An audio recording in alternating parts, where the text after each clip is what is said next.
on their bikes that are like pissed off because they can't ride their bikes on the track. You find talk about this on air?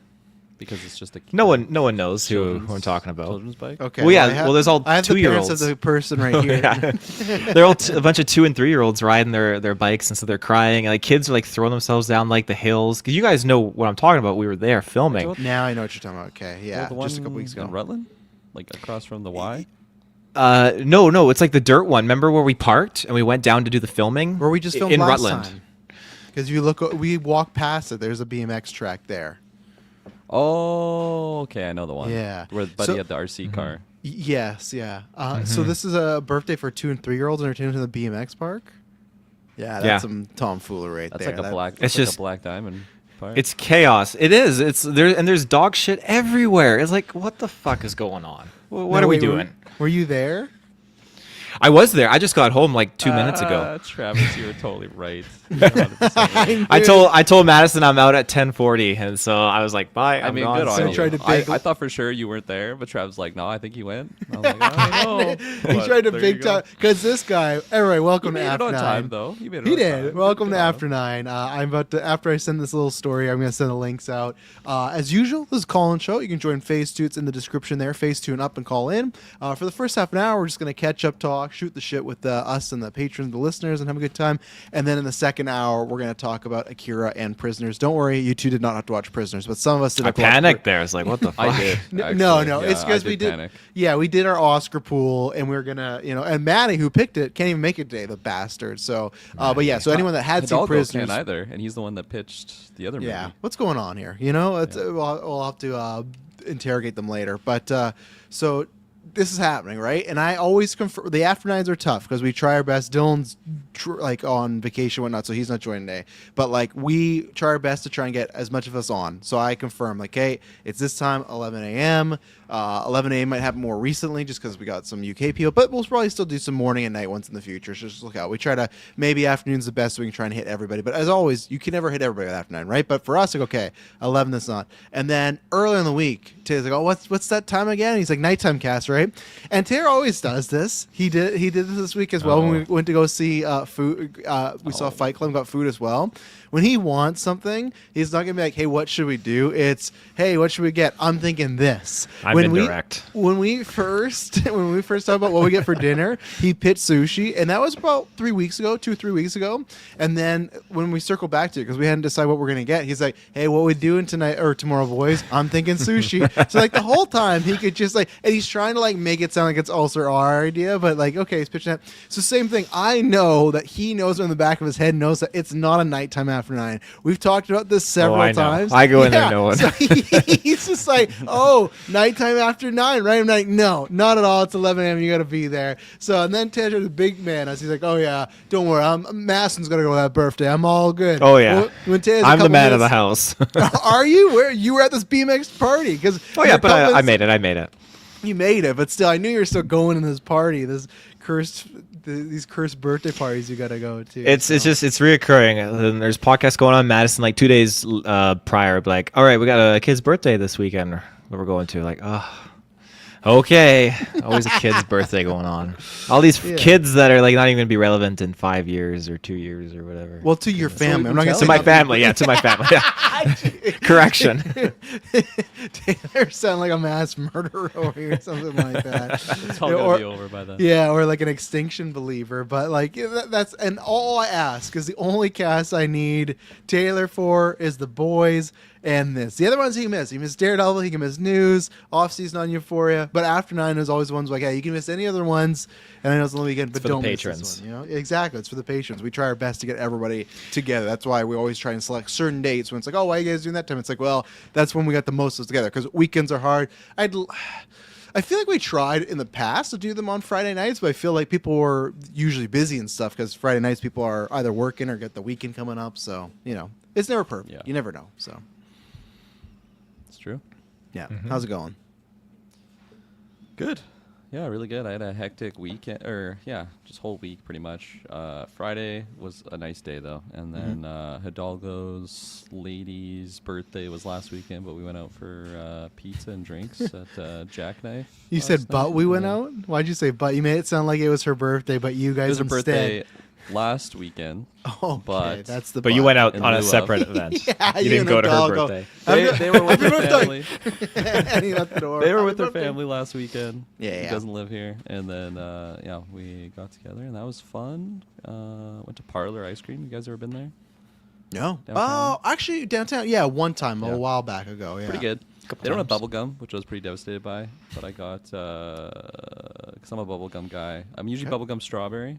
So I got strawberry, one scoop, and then the other scoop was basically mini eggs. It didn't look like mini eggs, but it tastes like mini eggs. And I was actually quite fond of it. I feel like I don't normally like a more savory type of ice cream. I like the more sours, like the bubble gums or something like that. But it was fantastic. It was so good. It was beautiful evening. The weather was like kind of chilly, but it was nice. Little sunset, calm waters. It's not like summer yet in Kelowna where it's just like jam packed downtown. There's only like a handful of crackheads that we saw, so it was pretty mild. Nice. And It's yeah, good it was night. really nice. And then the pizza was really good, and had a really good sleep. And yeah, just I'm feeling on the come up because, like I said, this week it was just chaos and hectic. I mean, yeah, it's Wednesday, had to cancel movie night with you guys. Was so devastated by it. And then fucking just It's 2 I haven't even for gotten 2. the invoice. I know. Two. I know. You going for a hat trick? I was thinking Yeah. about that later that evening. I'm like, for fuck's sakes, just all these hangouts. We something tried to see fucking Goodfellas happens. together once, and Kirkland just mysteriously slept in. That So one was anytime- my fault. For Anytime sure. we're not This seeing one movies for was the like- podcast, you know.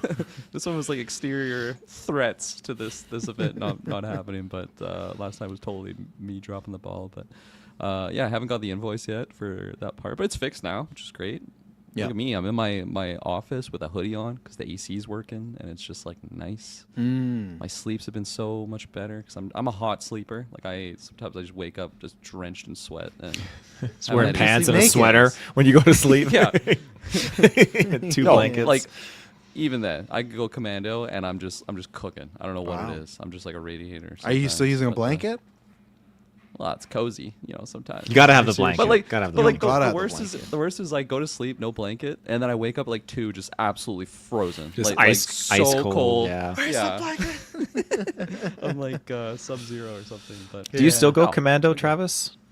Oh yeah, I do a little less now. Like, But you But you got currently. kids though. Yeah. like, like- Did you let me finish? He's getting that Did you- reputation. Did you let me finish? That's what my dad was like too. It's all good. Did you let me finish? I said I currently don't do it as much because yes, if I have to wake up to get since twins have come around, yes, I don't really do that because at least gotta have some boxers because Dad, if I I run to puked. get them, I'm running over there and I don't want fucking dad cock flopping around. Yeah, I don't want that going on. So yes, right now I do.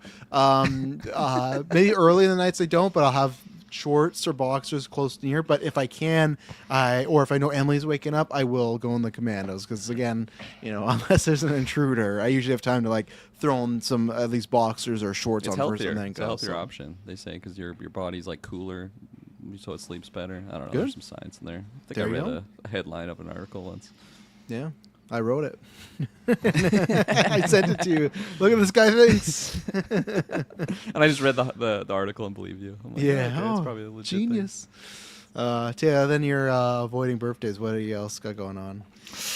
Oh, what's been going down? I got one funny story. But this is cool. I picked this up the other day because it was an inexpensive Lego set at the store. It's $12. You got Ghost Rider on his bike and Spider-Man. Like, okay, it's not a brand new day set. I wish it was. That's Yeah. a weird matchup. It is a weird Just matchup. so people know, I've dropped the link now. The link is in there, so if you want to join up. Taylor, tell your story. But yeah, other than that, no, it's just dealing with the two kids dynamic and all that jazz. Picked up a couple air purifiers. And I think it's doing good because the air's gotten cleaner in here and it's helping maintain the dust. But when I wake up in the morning, my throat's dry, my nose is dry, just blood starts coming out. Like, it's not a pre-existing condition. It's just the dryness of the air. So I had to change the schedule of the air purifiers, and now it's all good now. Taylor's waking up. Looking like the series. I saw House of Dragon, not pre in 60. Yeah, sure. Good luck with that. But no, the funny story. So this is back at Easter. So we went. I'm gonna be very vague with the names, but my wife is a big part of the story. So we went to Easter dinner, an Easter gathering at a family member's house, and I've got kind of like two specific people in my wife's family that are like primo cooks. If whatever they're cooking, I'm eating it. It could be the thing I hate the most in the world, but they're cooking, I'm eating it. It's fantastic. I don't believe that. They're like amazing, amazing cooks. So the person cooking, well, it's just wasn't one of them, but it was a good cook nonetheless. But iffy track record. But Are you talking about your wife? no. Okay, No. just the way you were quiet about that. So we're having dinner, and food was great. It was really, really good. And then maybe like an hour, I started to feel a bit unwell. So I went home and took care of business, and I went back to the party, and then Wait, how far was the party from your house? like it was like 5 minutes away. It's pretty Okay. close. Wait so- a second. Did people notice you leave? Wait a second. You drove somewhere else to use your wife? No, didn't drive. Like Kirkland, you know where I currently live. Travis doesn't know. He is running through the streets. So when you come over to my place, Travis, you'll understand been like the there. proximity. Are you just talking about? No. Vagueness. so You can't just say your in-laws live close. someone lives close. But for vagueness Now of we know the who story, cooks. yeah, There you this go. Now you can guy, this guy.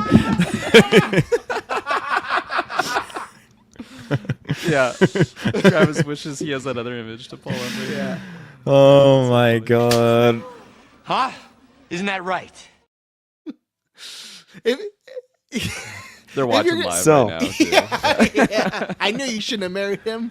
If you're gonna lie, then make up a bigger lie. You know? I was being vague. Anyways. Oh, So no. When you said 5 minutes, so there's like you telling us the story that you either drove or ran to your house to use the washroom was fucked up. So that's why right away it's like we're gonna ask you questions about the story. it was a nuclear threat that I could not enact in Oh my the family's house. Sorry, you know. April. It I has to shouldn't have be brought you in yet. No, you're fine. personal business in the personal homestead. So, anyways, got home, took care of business. World War III, went back. We're all fine and dandy. And so, like later that night, kids are in bed. My wife just started saying, like, I'm not feeling good. I feel like I need to puke. I was like, okay, that's fine. And then, like, an hour goes by, like, nothing's happening. So, like, okay, like, she goes to bed. It's like, like 11 or 12, maybe. And I thankfully, like, we celebrate on the Sunday, so I'd already taken the Monday off, so I didn't have work the next day, which I'm glad about. But I came to bed at around like 12:30. She was already in bed.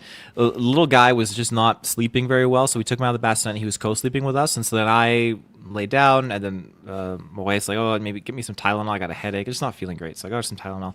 So she's still just laying there, and now it's baby, my wife, and then me. I refuse to have the baby co-sleep in between us or next to me because I just don't trust me being asleep and rolling over. But she's much more like on point. If something stirs with the kid, she jolts. So it was like 1 o'clock, 1:30 now that she woke up again. She's like, she starts hitting me, like just fucking smacking me. So she smacks me and kicks me, and she rolls over and forces me. So like dead, I'm dead asleep, but she wakes me up, and so she pushes me. I fall off the bed. As I'm falling, she projectile pukes all on my side, and so I go off the bed. My leg comes and smacks the dresser because the dresser's right there. So I gash my fucking foot, cuts open, and the puke is all on my side. But as I fall, I drag the puke down the side of the bed, all in the bed skirt. And so it's puddled now at my base. So I stand up. There's nothing I can do. So I just get out of the way. She gets out of the bed. She steps forward, projectiles again onto the floor at the front of the bed. And she keeps going. And she does one more that hits the wall and the base. And she's trying to get to the bathroom. So yeah. His mouth is getting sick apparently.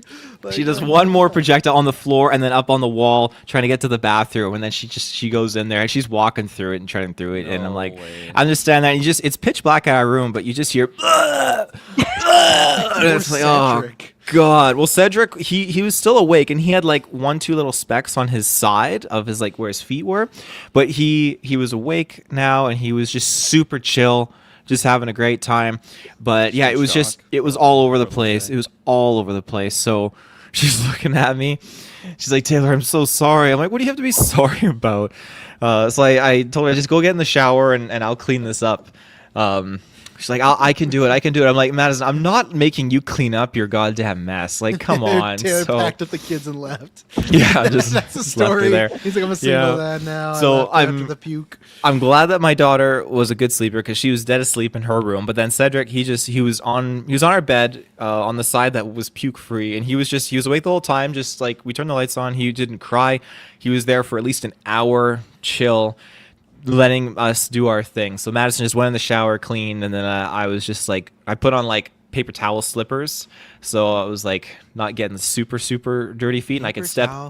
Yeah, so you put the paper towel. Well, you fold a bunch of layers of paper towel and just put them on your feet, so you slide around on them. That way, the paper towel absorbs the puke, and you can God damn.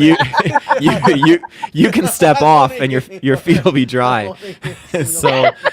Yeah, that's awesome. I don't do So, good with that stuff, man. I wiped everything down and I cleaned it, and then I got my hands and knees and I mopped everything with like scrubbed everything. I mopped it twice over, mopped up the walls too, so everything was spick and span. I would have ate off that floor afterwards. It was so freaking clean. Okay, good. calm down. But, yeah, we got sick again right after. Yeah, after that, like Madison's like, I feel so much better, and I'm like, okay, we're gonna have a bowl next to you, and she's like, no, I'm fine. And guess who needed that bowl? And it paid off at least 2 more times that night. But yeah, it was a wild night. It was the scalloped potatoes we deduced. Wow. How can you get such bad scalloped potatoes? There's cream in there and dairy, so if it's left out on the counter too long, it can go bad, and it can screw you over. Now we know for sure who it was. Now I know. You guys ever want to come over, have some scalloped potatoes, guys? Some scalloped potatoes, I'm avoiding those like the Man. fucking plague. There's no way I'm touching That's rough. those. Oh, jeez. That's the worst though. I hate I could take shits over puking any day of the week. Like just that feeling. Could you though? Could you? Yeah. If Shay just woke up in the middle of the night and shit everywhere, she I'm not saying that. I'm saying for projectile myself. shot. I'm saying for everywhere. myself if I'm sick. projectile to the wall. We'd have problems. We'd have problems with that. I told you not I'm to packing eat up. the I'm packing up scallops. the What do you dog and I'm leaving. Yeah. I But I'm saying know for what you being sick. mean. Yeah, I just mean in this situation when you're like, oh, I would have preferred the shit over the bomb. Like, And it's at least 3 times. The one time is getting on your side and you're falling out of bed. 1 on the floor, and then 3rd is floor and wall. That's the scenario. I mean, they're both bad, but I guess fecal matter's worse if it's just all. Oh, it's worse. I would definitely say it's I think that's a no contest. God. both. Just The the cleaning up, smell and you would of be worried for your either, partner. Oh. Yeah, you're not eating off those floors. After No. Taylor's swimming around in his paper towel bodysuit, cleaning up. No, I would need a Dexter kill suit, like fully hazmated up. Would you do the one where he has the pantyhose mask Yeah. too? Like, Oh yeah, Oh definitely. God, that's not blocking anything. Just a big condom from. Well- it's from like the Naked Gun, isn't it? The first Naked Gun or the second Naked Gun, where they have I think full so. body condoms? Yeah. He talks about protection or something like that. So, oh my God. Oh, bringing stuff. a fellow Canadian, Mike. Yeah, you're lucky. You just avoided some awful stories. So I story. heard. I just walked into the puke versus vomit debate. Oh, yeah. Taylor, does Madison know you're sharing this story?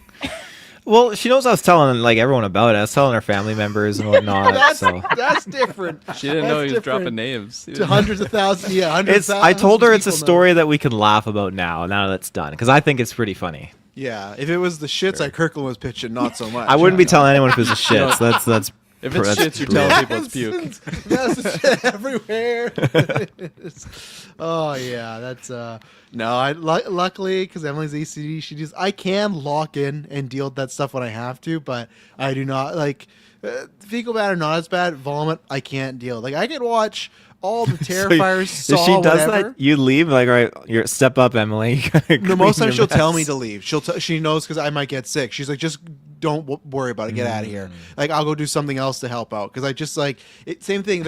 I think I've told the story before, but if not, we one time we're coming back from Vancouver, and before we did that, we ate Olive Garden. The first time the kids ate Olive Garden, and then both Gwen and Logan threw up like everywhere in the car, and it was like 10 minutes till home. Like, we were close. It wasn't like the whole drive. It was like we were in the vicinity of like, you guys could just waited, but literally it was Gwen threw up, and I think because she threw up, Logan threw up, and I was getting ready to throw up. So that's why she knows, like, she does not also want to be dealing with me, but yeah, I Did you can't tough it deal. out? Chain The last- Yeah, I reaction. did. You pull over? I walked out. We pulled over, and Emily cleaned up, and I was like pacing outside and like throwing out garbage. Like, I'm still helping, like giving the garbage, but like I'm just not looking, and I'm doing like, and then doing that, and then okay, we throw in garbage, do this. Like, I'm helping, but I'm not good in those You didn't have the situations. paper towel slippers in the. No, I didn't. Yeah, no paper towel slippers for Here, me, Emily, so- I got them for you. Yeah, so no, I don't.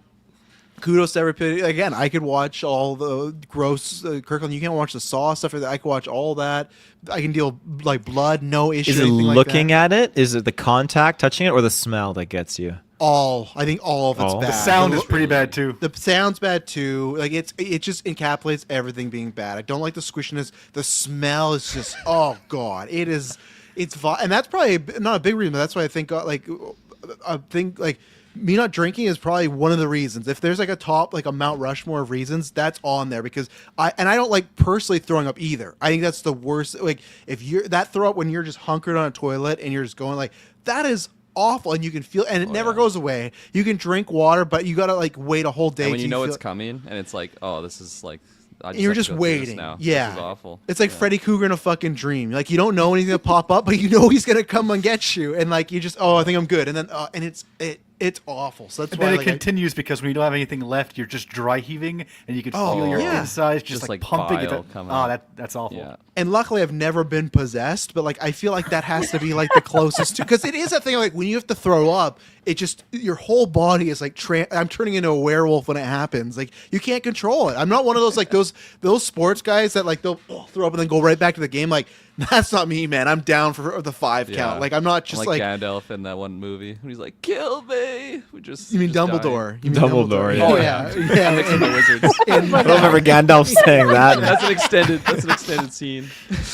When that cave troll kicked down and returned, the king's like, "Stand your post and fight." He's like, "Kill me, take me."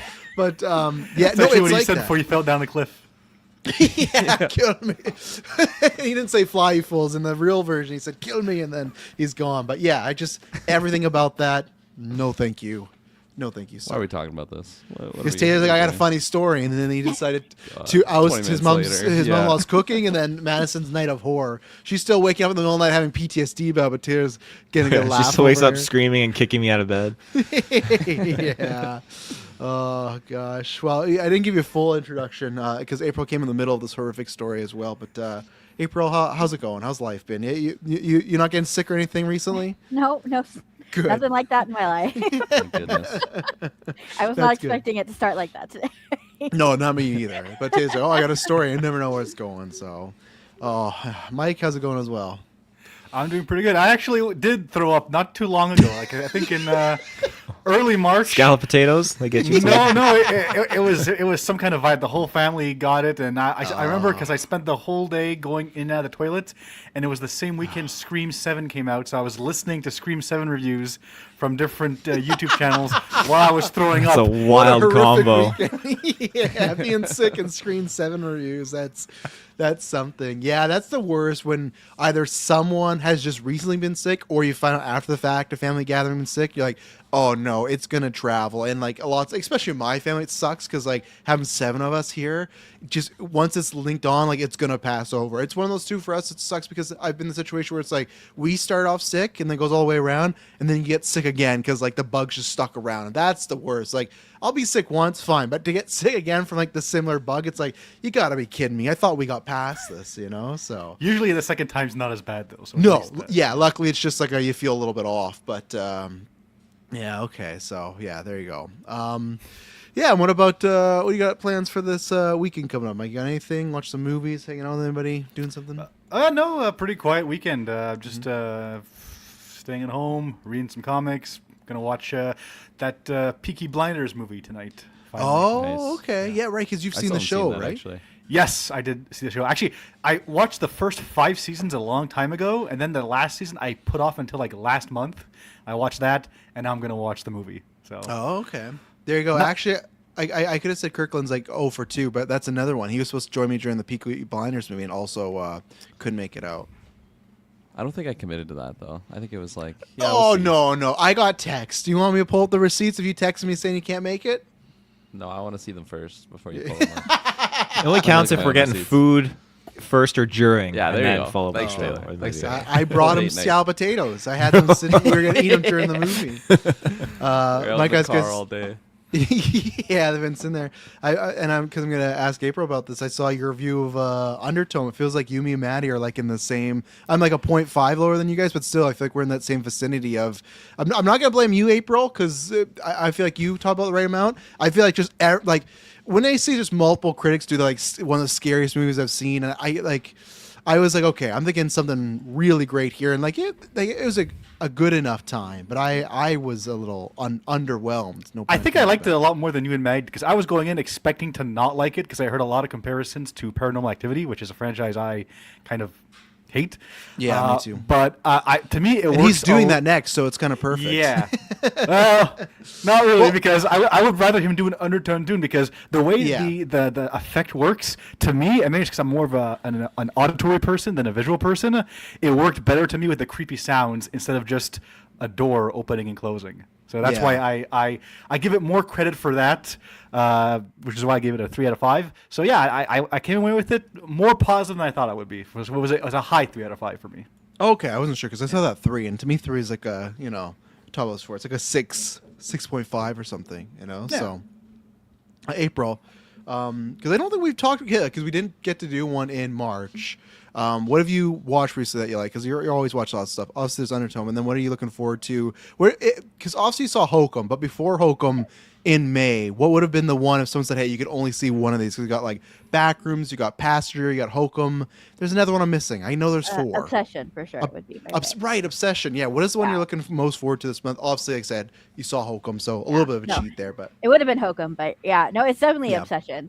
Like, it's getting excellent reviews. People are talking Mhm. about it like it's fantastic. And then they just gave him the Texas Chainsaw Massacre movie. yeah, that's an impressive run. The only thing that scares me is he has that movie in between with Aaron Paul, and we've seen that before, where Colin Trevorrow directs Jurassic World, and then like You Can Have Star Wars, and then he does Book of Henry, and they're like, we're gonna take that away. When I saw that announcement, I was like, oh, maybe you should just go do Texas for like like ensure that you get to do Texas Chainsaw. But no, that obviously they are pretty high on that movie if they gave Yeah. him Texas Chainsaw, which I forgot. I thought it was something different, but I guess they're doing the show at the same time. I don't think that's a good idea. Yeah, so he's doing that, and then Glenn Powell and JT Molnar, the guy who did, right. what is it, Darling. Strange Darling? Yeah, they're doing the TV show, and to me, I'm like, like Texas Chainsaw is big, but like I feel like one at a time right now. I don't know if both those can really coexist at the same time, but I guess that's what A24's. Yeah. It'll be they're doing, interesting so. to see. Texas Chainsaw is obviously, I consider it the best horror movie ever made. So Yeah. I don't know. I'm not big on remakes and stuff, but I'm interested to see what Curry Baker does with it. Or Barker. Yeah. Barker. Do you? It's Barker. Yeah, it's Yeah, I think it's Barker because obviously it's just like a YouTuber. I've never fully finished the Milk and Cereal movie. I have like to. Milk and Cereal. Okay, yeah, I hear it's like very divisive, but also did well enough that like he YouTube movies for many years and then he got this gig, so I think he did all right. But I remember at first everyone thought he was Clive Barker's kid, but it's like it's not the case at all. It just is. Yeah, they're not related. It's just he's also C. Barker doing horror movies, but not related at all. But poor guy, for a while he's gonna get like, oh, that nepo baby, and he's just been like, I've been grinding on YouTube for the last decade. Like I didn't do this. Like that's not my dad. But yeah, Obsession looks. I'm hoping we get them because Hokum's next week. We still got 0 screenings. Sometimes with the smaller horror movies, we don't get them much. Or like Undertone, we had like it was here for like 6 days. That's why I didn't get to see it. But yeah, we don't have it at all. I keep checking every day. Oh, so that's crazy. Yeah. Ours we didn't have it for a long time, and they just put them on sale yesterday. So which one? Sorry. for Hokum, Oh, for Hokum. Okay. So, yeah, because the one I saw was just a mystery movie. It wasn't. Right. Yeah, which we sometimes get here. So that's my worry if we didn't get that one. But usually it's supposed to be every Thursday the switch over for our tickets, but sometimes it's later. So I'm hoping we'll get that. I hope we'll get them I all. hope I you think guys get it. I think the only one I know we'll get is like Passenger because I think it's a bigger studio, but Obsession I want to see, and then Backrooms. I know nothing. Did anyone follow like Backrooms back in the day, like the whole YouTube? No, apparently No. Liam's seen it all and he Mhm. likes it, but he kind of explained it in general to me, but should be interesting. Yeah. My dad showed me some YouTube videos on the back rooms back in the day. They're tripping him out for sure.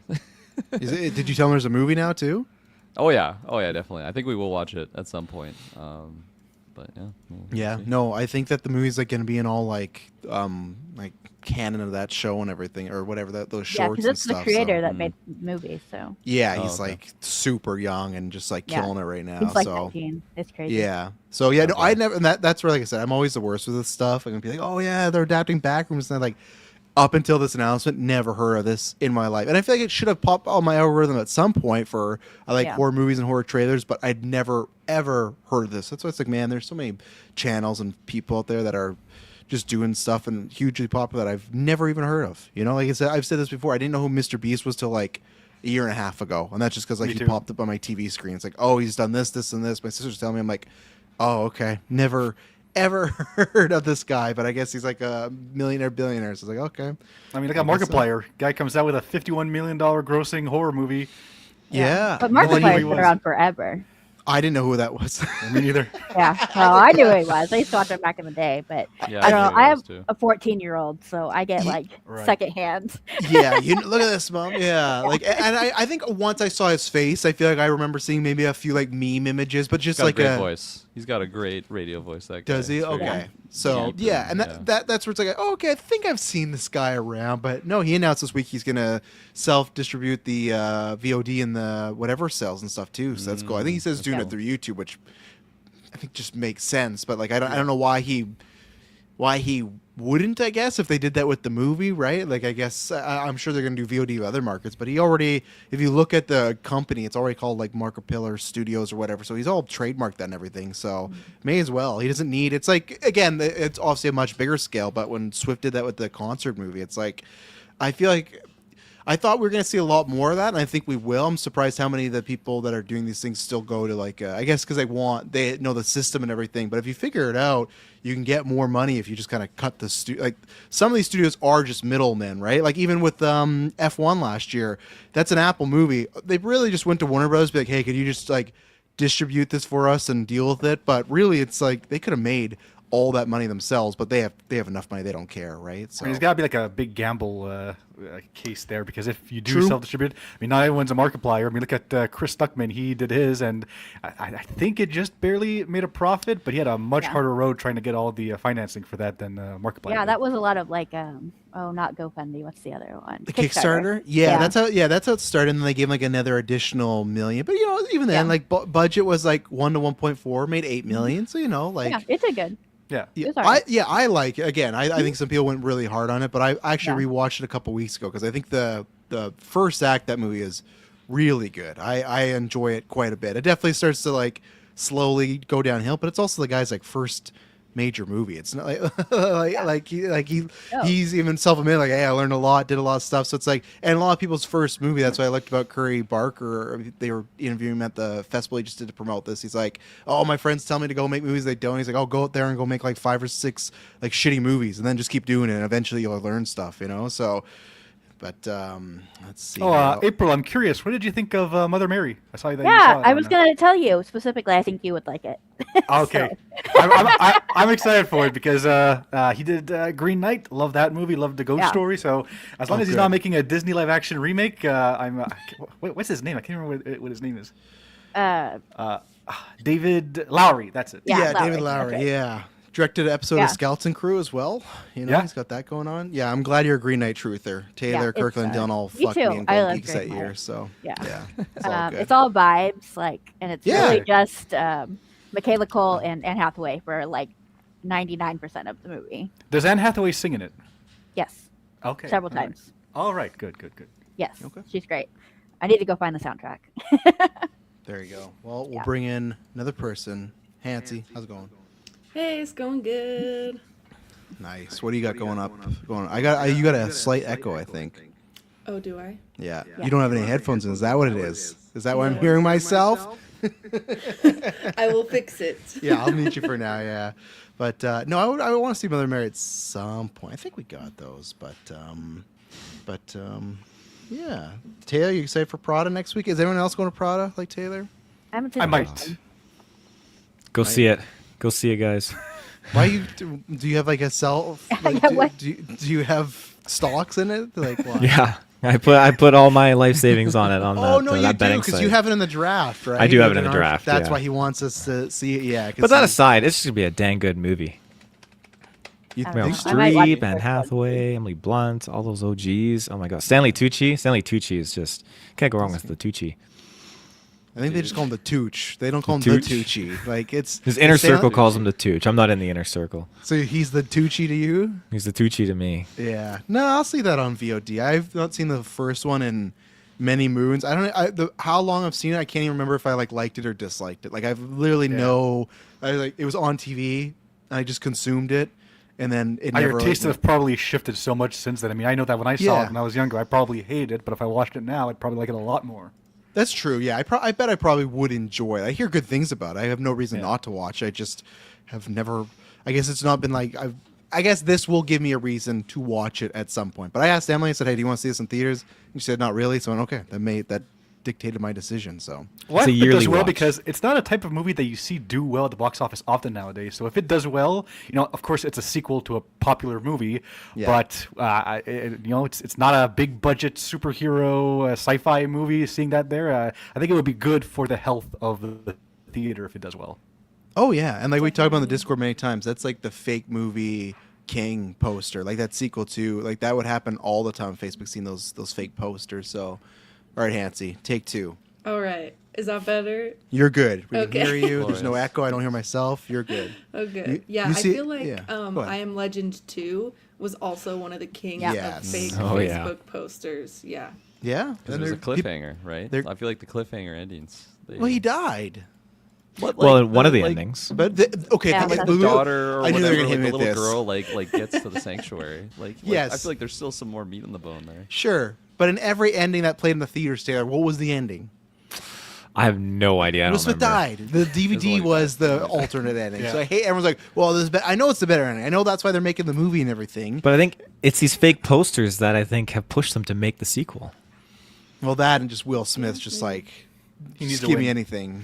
Yeah, I got going on, and like Bad Boys 2, even after all his stuff going on, was still like, or not Bad Boys, was it 4? It's like 4, yeah. Yeah, it was Yeah. still like a hit because I know he's doing that. And I thought there was another sequel he's trying to get going, and I can't remember. What I it Am Robot was. 2.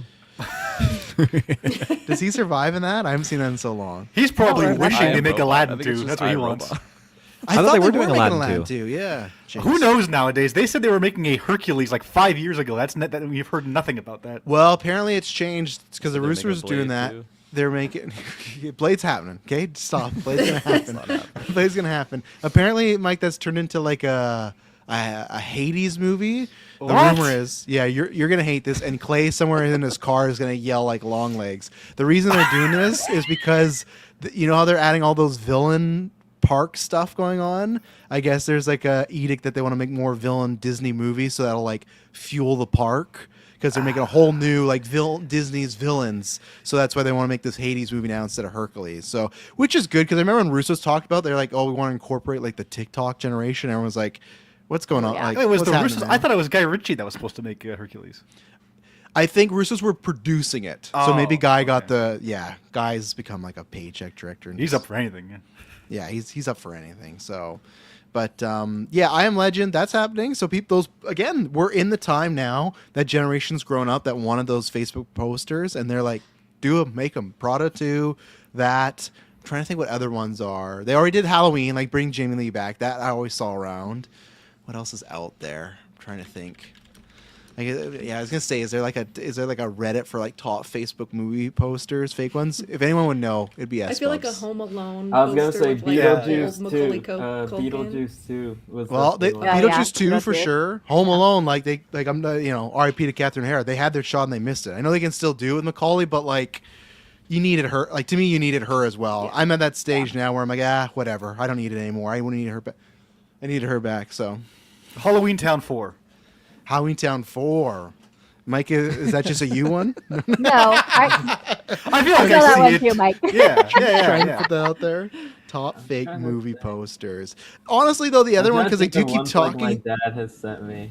The Jennifer Bodies 2 is actually one that I've seen like quite a bit in my era too, and that's wow. why they keep Yeah. talking about making it. So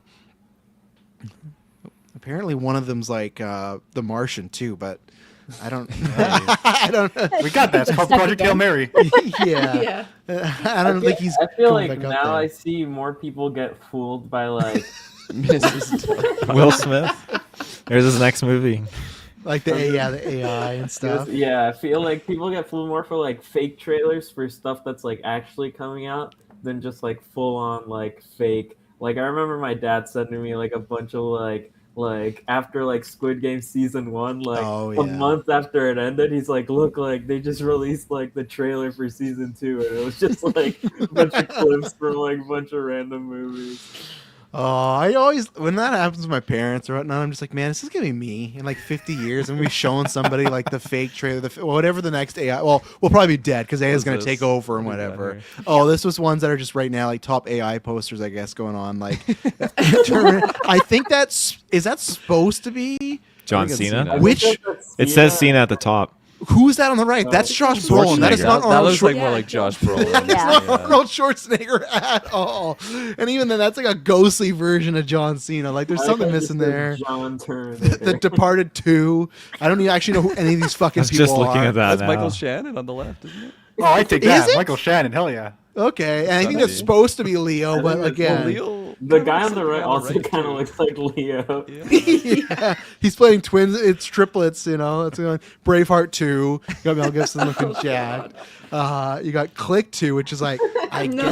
guess. Taylor, you'd want this, Kate Beckinsale? No. That one has 3 likes. I don't know if that one's one that people. That's are true. after. This one though, Aquaman 3. Timothy Chalamet. Why Timothy Chalamet? Why did he not become white anymore? He got AI'd into being like Samoan, and that's not Momoa either. No, it's Look, not. That's Henry Cavill.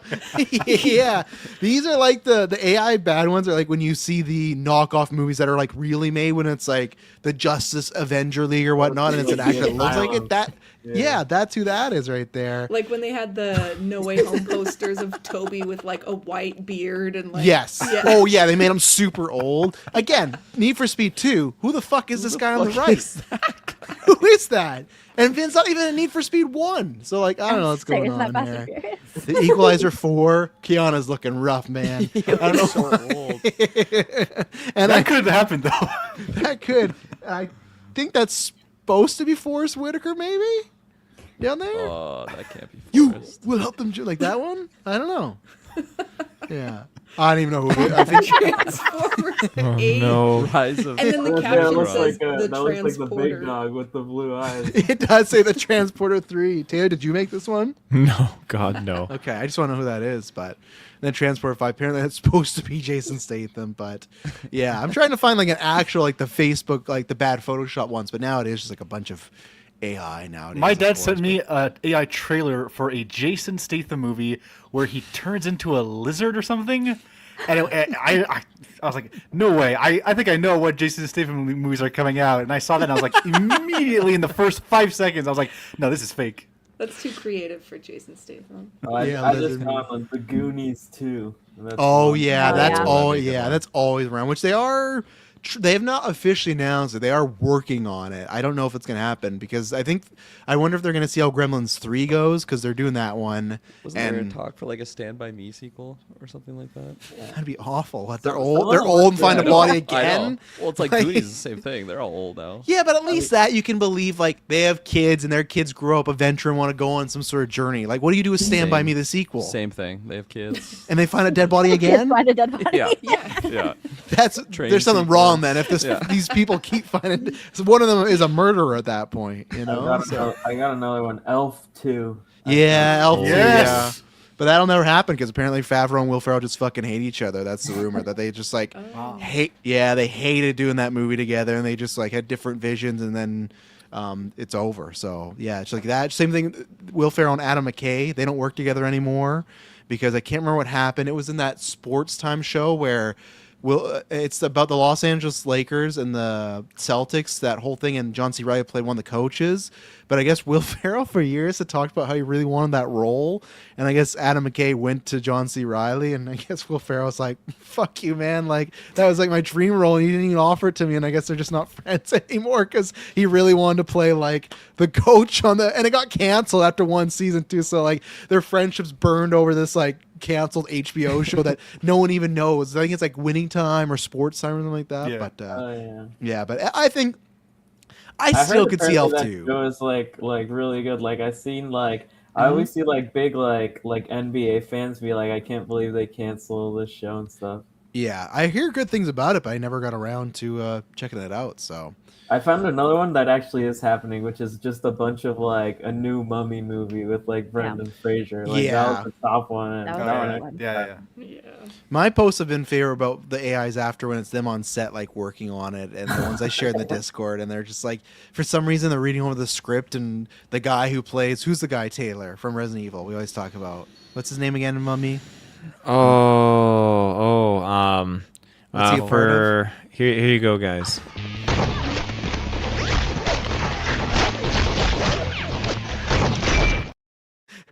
That doesn't answer my question though. Doesn't help. Who is he though? Who's he in the Mummy? He's you buying remember? time to Google it. I don't got a name. What's his name? The clip was too short, Kirkland. What's the name of the Play it people again. though? You even know Play it that? You even know that?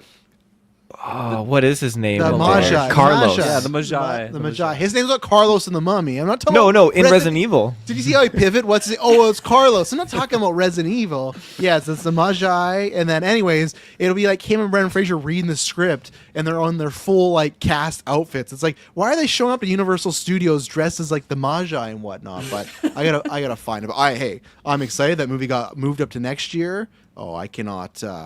I'm excited for that one. I'm ready. My body's ready. Let's see here. John M. You ready for the Mummy? How's it going, sir? Yo, hello, everybody. Yeah, Hello. all good here. This is Am I ready for the Mummy? Oh, the new film. Yeah, you ready for this? This is a horrifying image of the Oh no. I'm not I don't want to give it a Got his click. tattoo and everything. Yeah, he lost his hair. They didn't even give him a scorpion hair, but yeah, the Mummy 4 ones, there's tons of what's Fraser going on returns. here? What's going on here? But I'll try and find the other ones. But yeah, were you a Mummy fan back in the day, John? I big time was. I remember seeing the original Brendan Fraser one and enjoying that. And possibly watching The Mummy Returns, but I don't. Yeah. Kind of. It feels like it's been a while for me to like sort of say, yeah, I'll definitely be into it. I mean, the big change for me, I suppose, is when I watched those, I would have been probably a single guy, whereas now I've got 3 kids. So maybe it's time to get them into it, and we'll do all 3, 4, 5 films. I feel like I guess it depends on their scare factor. I think like other stuff, they're safety wise because there's no swearing. They're all PG-13. There's no swearing and there's no there's flirting, but there's no like any gratuitous sexual stuff. Like they're trying to be Indiana Jones. Yeah, these are the ones I saw. And hang on here, I got it now. They got making just Brendan Fraser look like a sad fool here. He's showing up to these Universal meetings. Like, look at this. Like he's not showing up to the. This one fooled me. I saw this. I remember that. Why Did did you you- post about it? I think you did. In the I did because Discord. I was flabbergasted. How did this fool? Why would he? This was after the news dropped, and I saw this. I was like, "Oh, it's fucking happening." Okay, Outfit so on. why would he be wearing the Rico? He even has the gun holsters. Is he showing up to Universal Studios with just 2 been guns? waiting I don't for know life for how this. actors do it these days. I think if that happened to me and I was on the execs of Universal, I'd be like, we can't let this fucking movie happen. Like Brandon Fraser showing up here dressed as Rick O'Connell, like we got some problems. He's going committed. On, I'm ready to go, guys. I guess he's committed, but yeah, they have like a whole like shrew of these ones where it's just actors dressed as themselves and in these roles. So, but again, it worked on Taylor and it works on other people too. See, oh yeah, I see a lot of like the fan cast AI where it's like oh, if they were making blank in 2026, these would be the actors, and it's always like the same. It's always Chalamet, it's always Sydney Yeah. Sweeney, it's Chalamet's- always like Sabrina Carpenter, Tom Holland. yeah, Tom Holland, right, The yeah, Rock. I've seen too many fucking Back to the Future Tom Holland posters in my lifetime. I should have only seen that once, but I've seen it multiple times. Yeah, here you go, Taylor. It's him as a Magi there. Like, he's not fully on. What's bad about this is he's in street clothes, but then he wore the headgear. He does not wear this in real life, so I'm not being culturally insensitive. He's just like, this is not his culture. And then he has the face tattoos. None of this is him. None of this Walking is the around actor. like this. And I just couldn't believe it. Again, yeah, people are just like, yeah, that's theirs. But I actually think that movie's going to be a big hit. How's it going to be quality-wise? I don't know, but I trust those directors. Radio Silence, like Abigail and Scream movies and Ready or Not. Has anyone seen Ready or Not 2? I feel like that movie didn't even actually come out. Okay, April? I liked How it. was that? Yeah, it was good? It's not as good as the first one, but it was still fun. Yeah, okay. I just feel like it came out and I heard nothing about it. It's like Harry Styles' new album. Just came and went. Well, all I heard was the comparisons between that and the other movie, They Will Kill You. I think the one that went They was Will like Ready Kill or Not. You was so fun. Okay. Like, Yeah. You should see They Will Kill You. Everyone that I likes that kind plan of thing. to, but that was they were. It was a lot of fun. It's not anything but the trailer shows it to be. Apparently, it's there's- like Evil Dead. Yeah, it's pretty Evil Dead-y. Like, there's some stuff that they hid from the trailers that Okay. happens pretty quickly. Is It's anyone a lot of seeing Animal Farm next weekend? That's coming out. The Andy Circus religious church movie. No, okay. They are advertising the shit out of that. I've seen They are. buy this glue and get free tickets. And They know they're in trouble. They know they're in trouble. Actually religious? I don't think it. I just think like no one else wanted to buy it, and then No, I don't think it is really. I think they just got bought by a religious No. company, but I just Yeah. call it that way just because it's funny. I saw the clip they were promoting the movie of Andy Serkis getting called by one of the animated creatures from the film, and he was getting Yeah. dragged for that. It was. It it looks was real. I don't know who that's for. Yeah. Yeah. 'cause it's Like, like. It's like a kids adaptation, honestly, of Animal Farm, which is like And it's got a very huge cast, too. serious Yeah. story. It's insane. an Okay, let me see who's in story. this. Like, I fully support that we should be teaching children the messages of Animal Farm. Yeah. Well, I don't even know I if just this don't think movie this film is really doing is that. teaching Yeah. it. I Man, will so that watch means- it once it comes out, on, like to stream somewhere. I'm not paying for it. I'm excited to see that 2.5 from April was just being generous. Like, I can What's see Andy that being Serkis doing with a his directing 0 on career? Rotten Tomatoes. oh yeah, Andy Serkis is going into the prequel to Lord of the Rings, directing Venom 2 and Animal Farm. We're And fucked, man. the Mowgli movie, which was not great Oh, either. No, I loved I the didn't mind Mowgli it. movie. I didn't mind Mowgli, but still not the right. Oh yeah, we got that. And we had. I mean, be mad till we got fucking Jamie Dornan playing Aragorn. It's gonna be a mess. It's gonna be a great review, but I'm gonna. Oh man, I have to see that movie with Maybe Kirkland like a because 3-hour review on It's that gonna one. Wanna be- be like Homelander in the Kirkland's gonna be like theater, Homelander in the watching theater, that. watching all this stuff going on. Yeah, so this Animal Farm has Seth Rogen, of course, Andy Serkis, Woody Harrelson, Steve Buscemi, Glenn Close, Kieran Culkin, Gaten Matarazzo, the guy that Dustin from Stranger Things, Jim Parsons, Kathleen Turner, and that's where it ends. Oman Vellani's in this. No, Oman, Yeah. what are you doing? No. We gotta get Dylan to go Go climb tell with her and be like, get out of Animal Farm too. Like She's in acting jail after the Marvels, apparently. she is, yeah. Just like McQuarrie. I know, Mike, you were right about McQuarrie and directing Battlefield, but the fact that he's going to direct Battlefield and Michael B. Jordan might star in it, that's an AI poster right there. Like Michael B. Jordan on a Battlefield poster, and then directed by director of Mission I feel Impossible. like the most real movie, or like the most AI movie that's actually gonna be real, is whenever like the Call of Duty movie drops. That's gonna be like the prime like poster. It I could can be I can anything. imagine it like just in my head what it's gonna look like. Yeah, I'm still waiting who they cast in that because they It's haven't. gonna be like Josh Duhamel or something. Him and Mark Wahlberg, like those two together. I'm going to say Oh, Alan it's like Richardson. Yeah, it's who Yeah, else is Alan the Richardson, yeah. And whoever was on that But- fucking Transformers poster, too. That Yeah. guy. Yeah, we don't know made who up he is. person. Yeah, and even then, I wouldn't even be surprised if they use AI in that movie for just whatever, you know? It's just because. Wasn't like Spielberg attached to the Call of Duty movie? No, so apparently he pitched it and they turned him down. That's what the story was. Everyone's mad, like, Who he has turns Spielberg. down Spielberg. No, Call of Duty, man. Which It's gonna be Mel Gibson. Mel. No, he's not direct. They have a director. They do. Okay. Yeah, Mel Gibson can star in it. He could definitely be like General Soap or something. Like he can be one of those older ones. But it's the guy that did like. That's why I say Mark Wahlberg. He did like 4 or 3 movies with Mark Wahlberg in a row. It's like the movie where he's on the oil rig. That's one. I think there's the one with the Boston bombing. Yeah.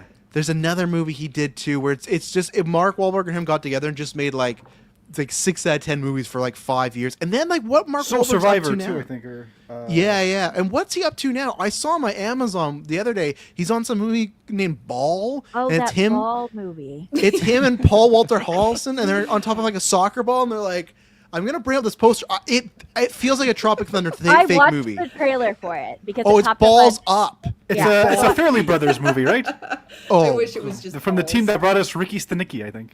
oh, It's about gee. Oh condoms. no. Look at this! Look at this poster. It's about Yeah. condoms. It's Th- about what- condoms. Then why is it 2 soccer balls, April? Because they made. I watched the trailer because it popped up the other day on my when I went to watch something on Amazon Prime. It's like, you want to watch this, and I was like, I definitely don't. But This- so they invent a condom that also covers the balls, and then they're selling it to the World Cup. Which is why they're Why? I would not get that from this That movie. poster. What's the point of that? it's not doing anything. I would not get that from this poster at all either. I look at this as like it's a bad Ted Lasso. That's what I thought this was. I thought Yeah. this was yeah. Mark Wahlberg and Paul Walter House are like owning a team or being big fans, but like, oh no, my they're god, selling condoms. Oh, and Benjamin Bratt's in this thing too. Oh Yeah. no! Oh, and they're what is going on in this movie? Oh, jeez, Louise. And there's okay. They're just Are those them on the arms there? Go back. this is them, yeah, and they got like Yeah. float devices. Like, okay, this is a point. Amazon, you got too much money. You can't be. I'm all for people getting their bag, but like, what's Mark Wahlberg do? What he's stealing from you guys? He's actively stealing money from this company right now. Which again, I guess it's Amazon. What's going on? It's From the director of Green Book. Yeah, Oh, that no. was the peak. Oh, of course, Molly Shannon's in God. this fucking thing too. She's been doing good dramatic. Oh, and that was that an inspiration? They see the hot dog and then. Like caramba. We're seeing the I whole movie guess right it here, will. so we don't need to watch it. So, oh god, Yeah, how many screenshots do they have of this? on I'll go IMDb? till I stop. It's like the full movie. It's literally like you could probably that'd be a fun cast one time. Take screenshots and then try to dictate the movie and then actually watch it. But like, yeah, they got a bunch of we're still going here.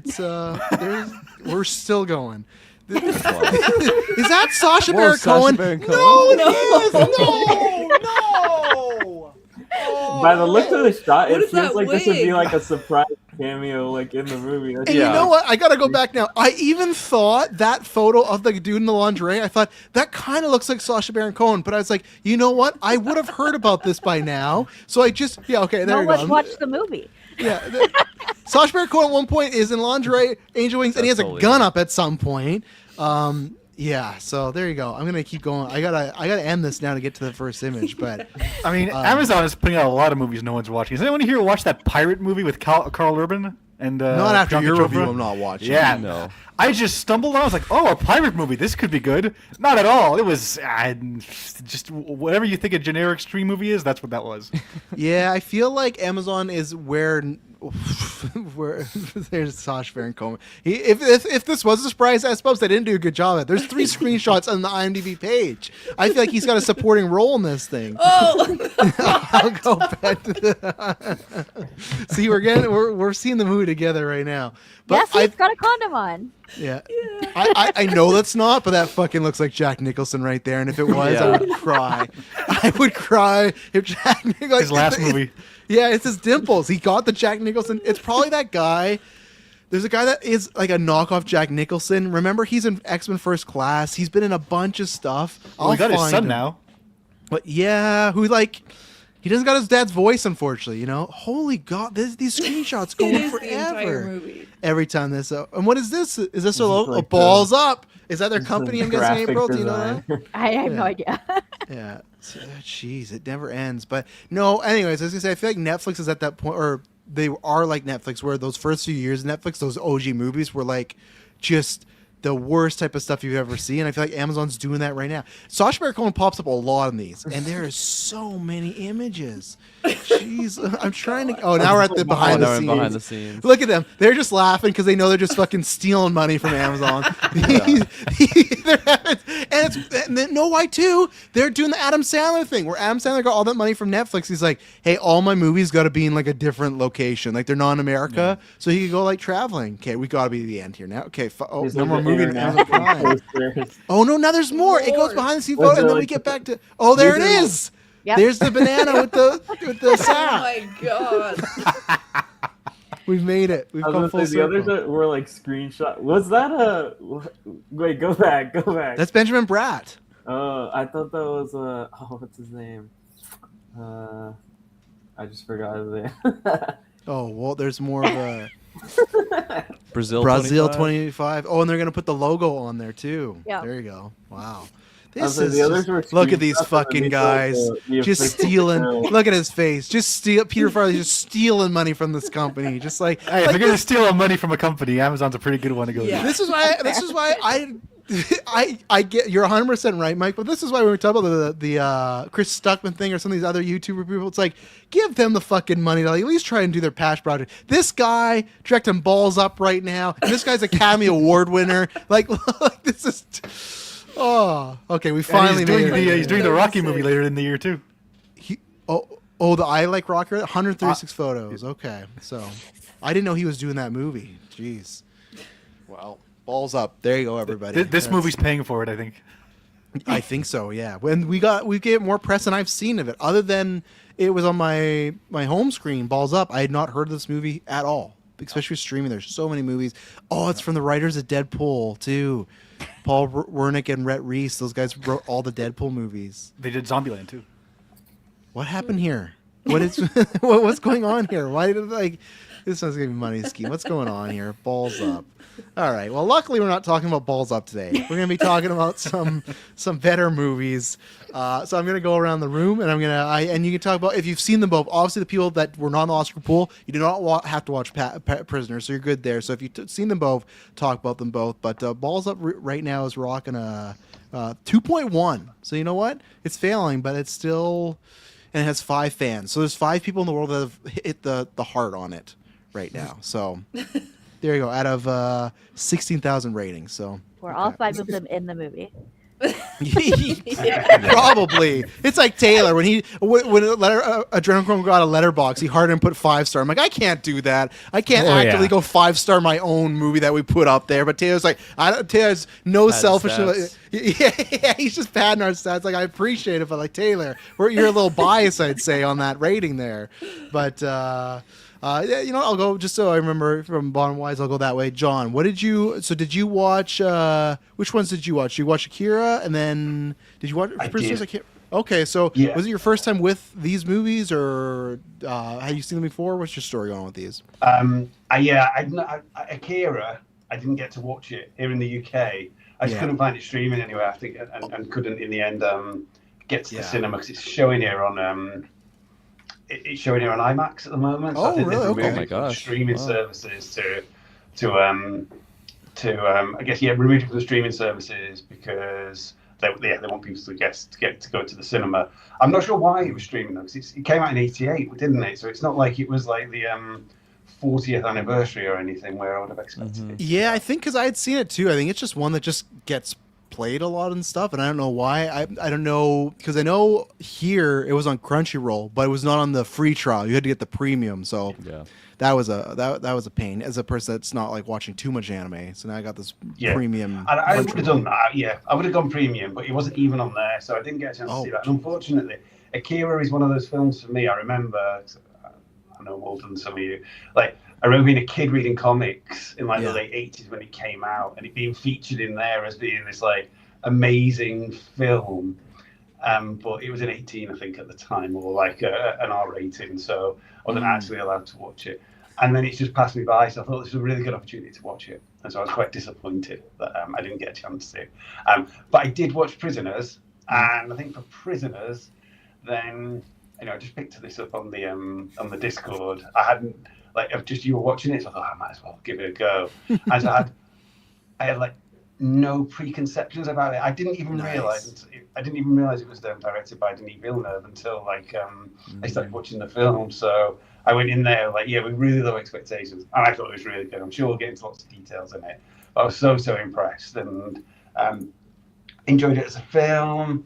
Enjoyed it as perhaps a comparable or a companion to something like Silence of the Lambs, that sort of crime thriller, like, and also as well to see, I think some of the scenes that we might talk about as well, of just seeing like Villeneuve's sort of like the visual, because I love two June films are some of my favourite films of like the last 10 years, and I guess to see that sort of that visual stylization beginning to come out in some of the scenes where you could see that it was, because it was like 10, 15 years ago, wasn't it? You could see that he was going to go on to become a really good director. Like, I was really impressed by it. But I'll pause there. I'll let somebody else speak and share their thoughts. Yeah, I'll go too. So, S-Bubs, do you watch any of these?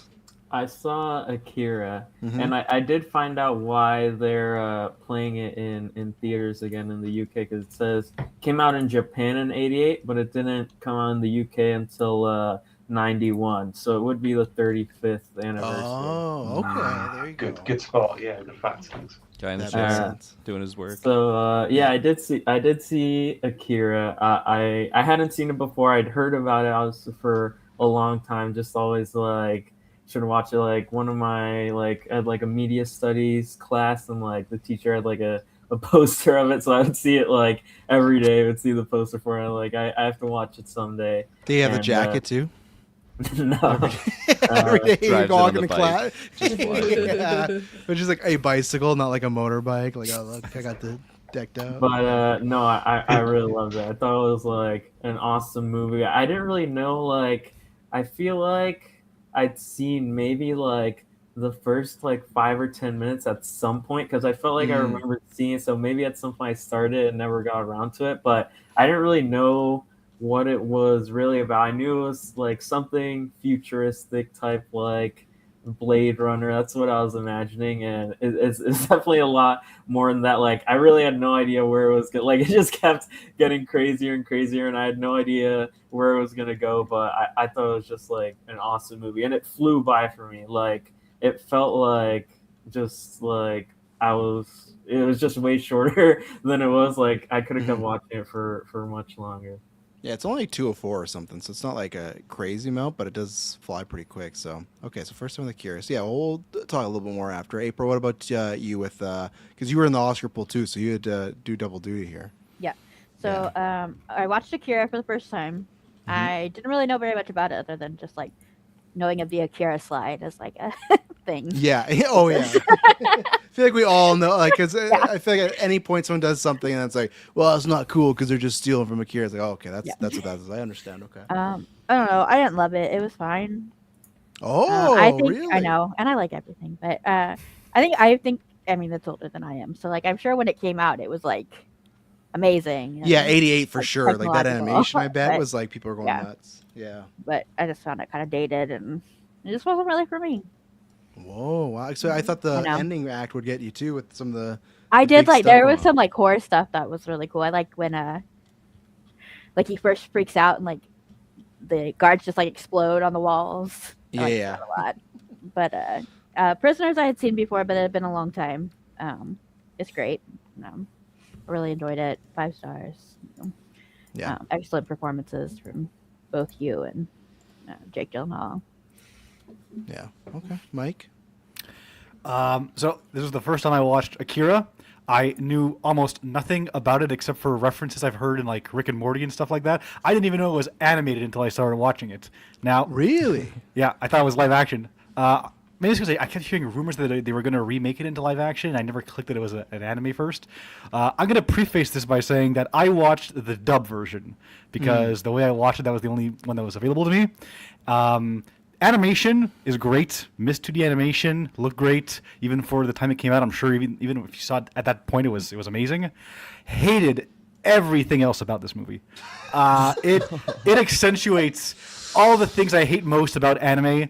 I'm gonna just. Good. I'm glad I'm not the most negative. Oh, no. This is like a 1 star for me, and that 1 star is Fucking just for the genre, I animation. hate it. They gotta retire it. I'm gonna excuse the dubbing because again, okay, they're doing Yeah. the best way they can back then. Or I'm gonna blame the translator because the dialogue for this movie, I was laughing my ass off at how ridiculous it was. All the characters were either unlikable or I just didn't understand what the hell they were doing. No motivation whatsoever. The lore of the world was interesting, but they did not. It felt like a 30-episode long anime. They had to condense into 2 hours. By the time the end came, and I like to think of myself as someone who is good at following complex mythologies, I had no goddamn idea what was going on. So I was just riding along, laughing, enjoying the animation until the end. But this was not a me type of movie whatsoever. Prisoners. Absolutely love, 5 stars. It was the movie that put Denis Villeneuve on the map for me. I still think it's his second best movie in my opinion, behind Arrival. Hugh Jackman, phenomenal. God, Jake Gyllenhaal. This was at the peak of Jake Gyllenhaal. You had this, you had Nightcrawler. Oh yeah, he was operating, and then he got no Oscars, and he gave up. Yeah. He's like, oh Yeah. whatever, I'm gonna go Yeah. be Mysterio and do some Netflix movies. I wish he would go back to this mode because he's fantastic. Really reminded me of, and I'm not sure if this came out before or after, but it reminded me of True Detective Season 1 with just the way it, like, at any moment you could flip a switch and it could go supernatural. Yeah, just I love the like little symbolisms you see with the mazes and the snakes. You got Jake Gyllenhaal's character who's named Loki, and I'm like, oh, what does that mean? Is that something cool? And the ending, very very great. Just one of the best like cliffhanger kind of endings you could get. The way they play with the morality of the Paul Dano character. Loved it even more this time. I keep saying that Les Miserables is my favorite Hugh Jackman performance.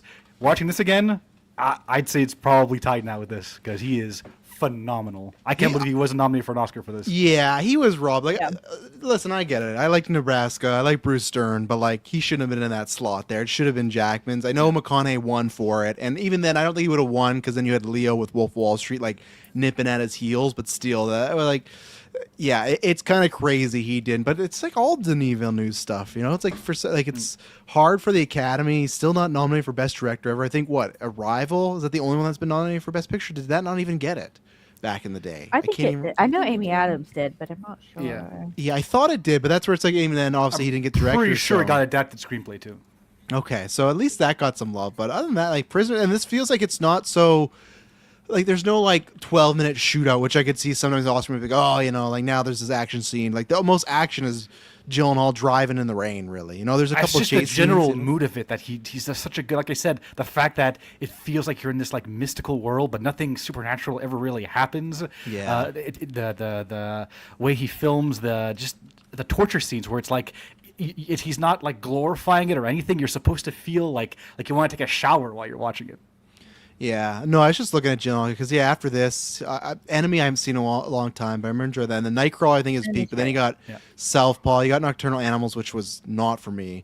You got Life, you got Stronger and Ocha. Okay, he's kind of around there, but then after that, you got Velvet Buzzsaw, Spider-Man, The Guilty, Ambulance, which is don't get me wrong, it's a guilty pleasure, but it's still Michael Bay it's a Michael Bay movie with drones, so that's all you need to know. Then he does The Covenant, and then he does Roadhouse, and now he's doing that there's that other Guy Ritchie movie he has with Henry Cavill coming out.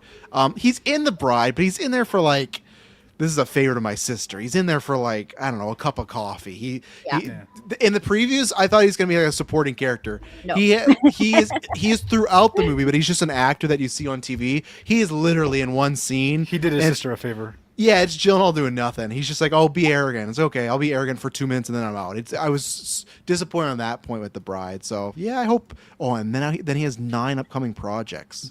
Jeez, he's busy. So Arrival got nominated for a bunch of Oscars, including directing and Best Picture. Did it? I thought that was the whole.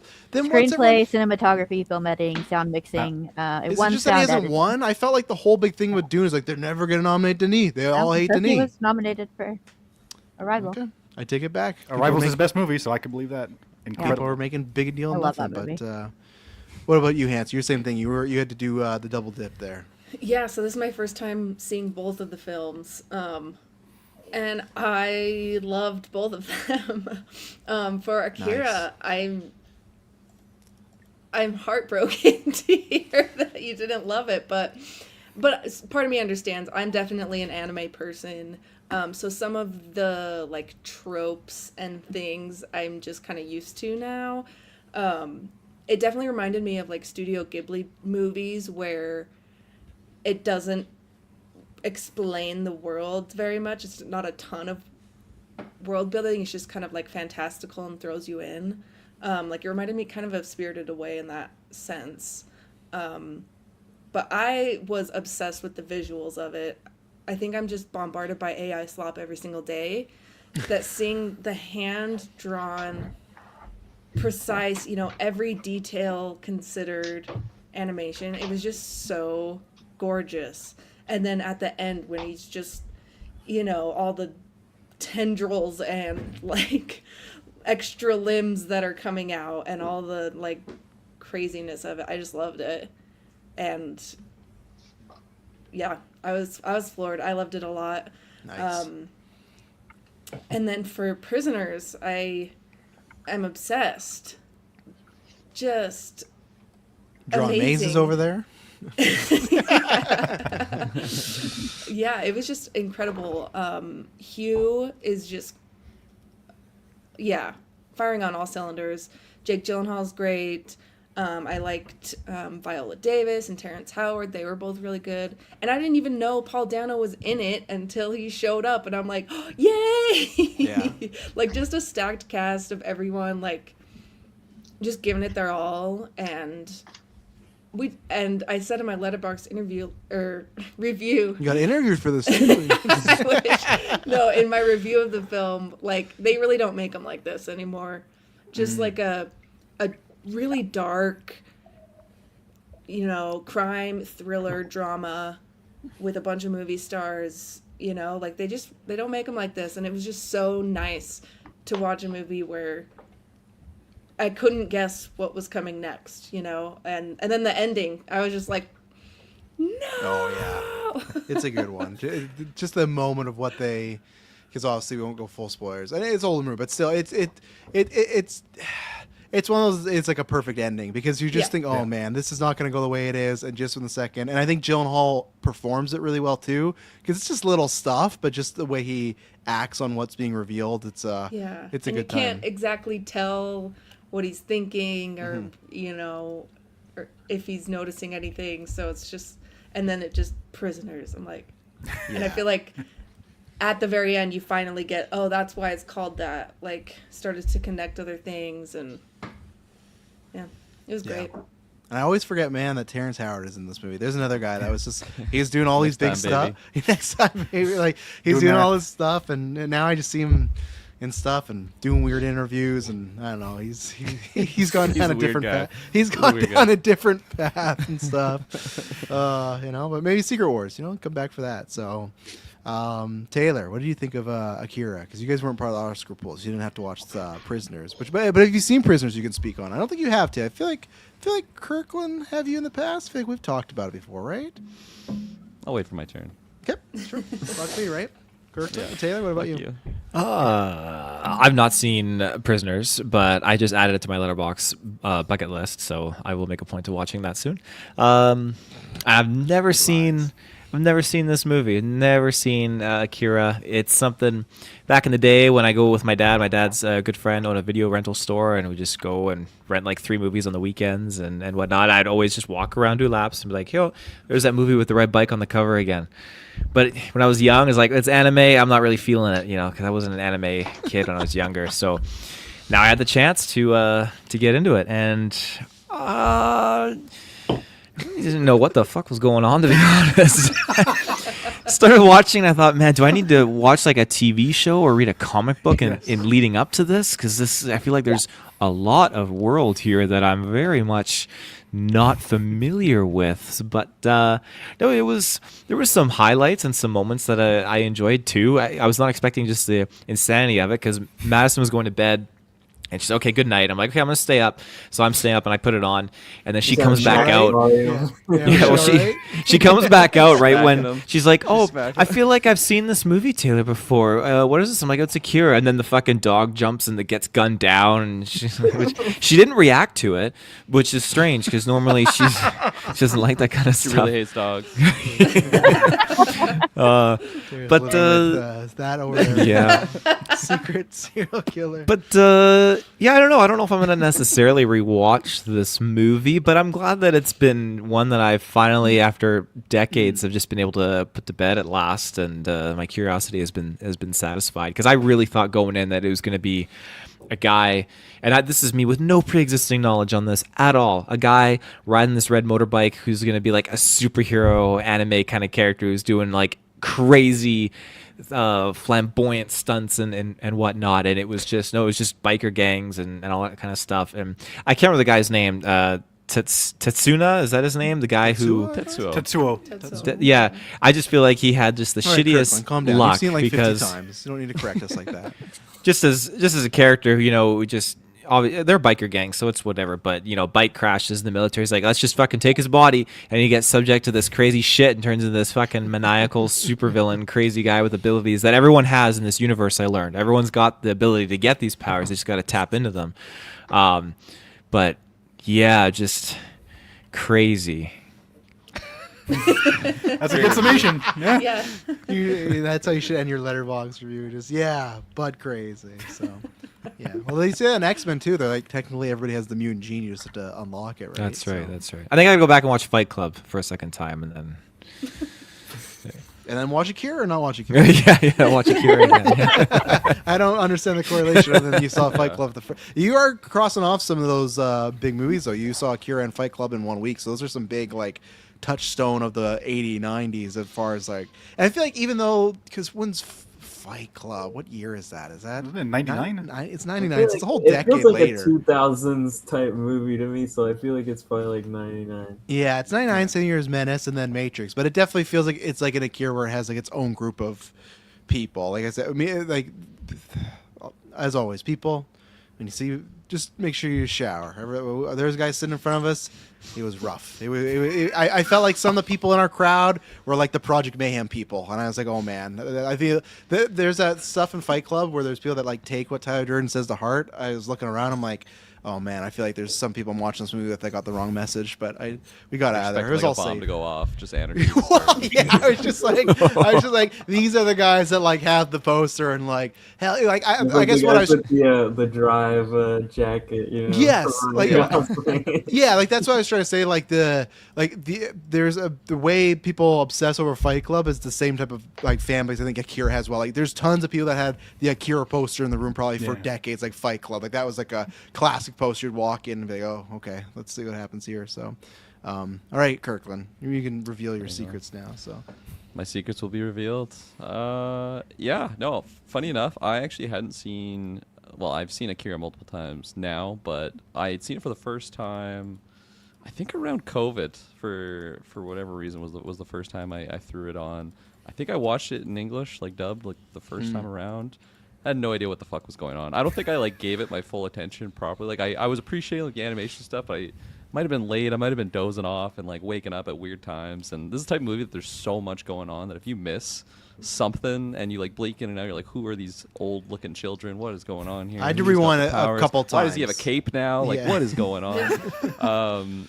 But no, I've seen it 3 times total now. The last 2 were in like the anime subbed. And I fucking love this movie so much. I think it's so fantastic. I think the artistry and the drawing style is like, yeah, just so on another level. Just the attention to detail with every little thing. The Neo Tokyo landscape shots are just so beautiful. I just have such a soft spot in my heart for like this type of animation too, because this would have been like I don't think I was watching a lot of 80s anime, but like definitely like early Dragon Ball that was in the 80s, and that would have been like an early show that I was super fond of, and it just nostalgic for me just seeing this animation and art style. And yeah, it's very mature story though. Like it's really dark and gritty. The sci-fi element, like there's so many things going on with the street gangs, the hierarchy of the government, of what's going on here, just what Akira is as itself with these older looking children thing. Like it's just such a freak show of an adventure. But I think it's just such a fun ride. It definitely zooms right by for me, similar to what S-Bobs was saying. And yeah, I also consume anime, so I didn't think anything was really foreign to me with like, I don't know, just some of the interaction with characters.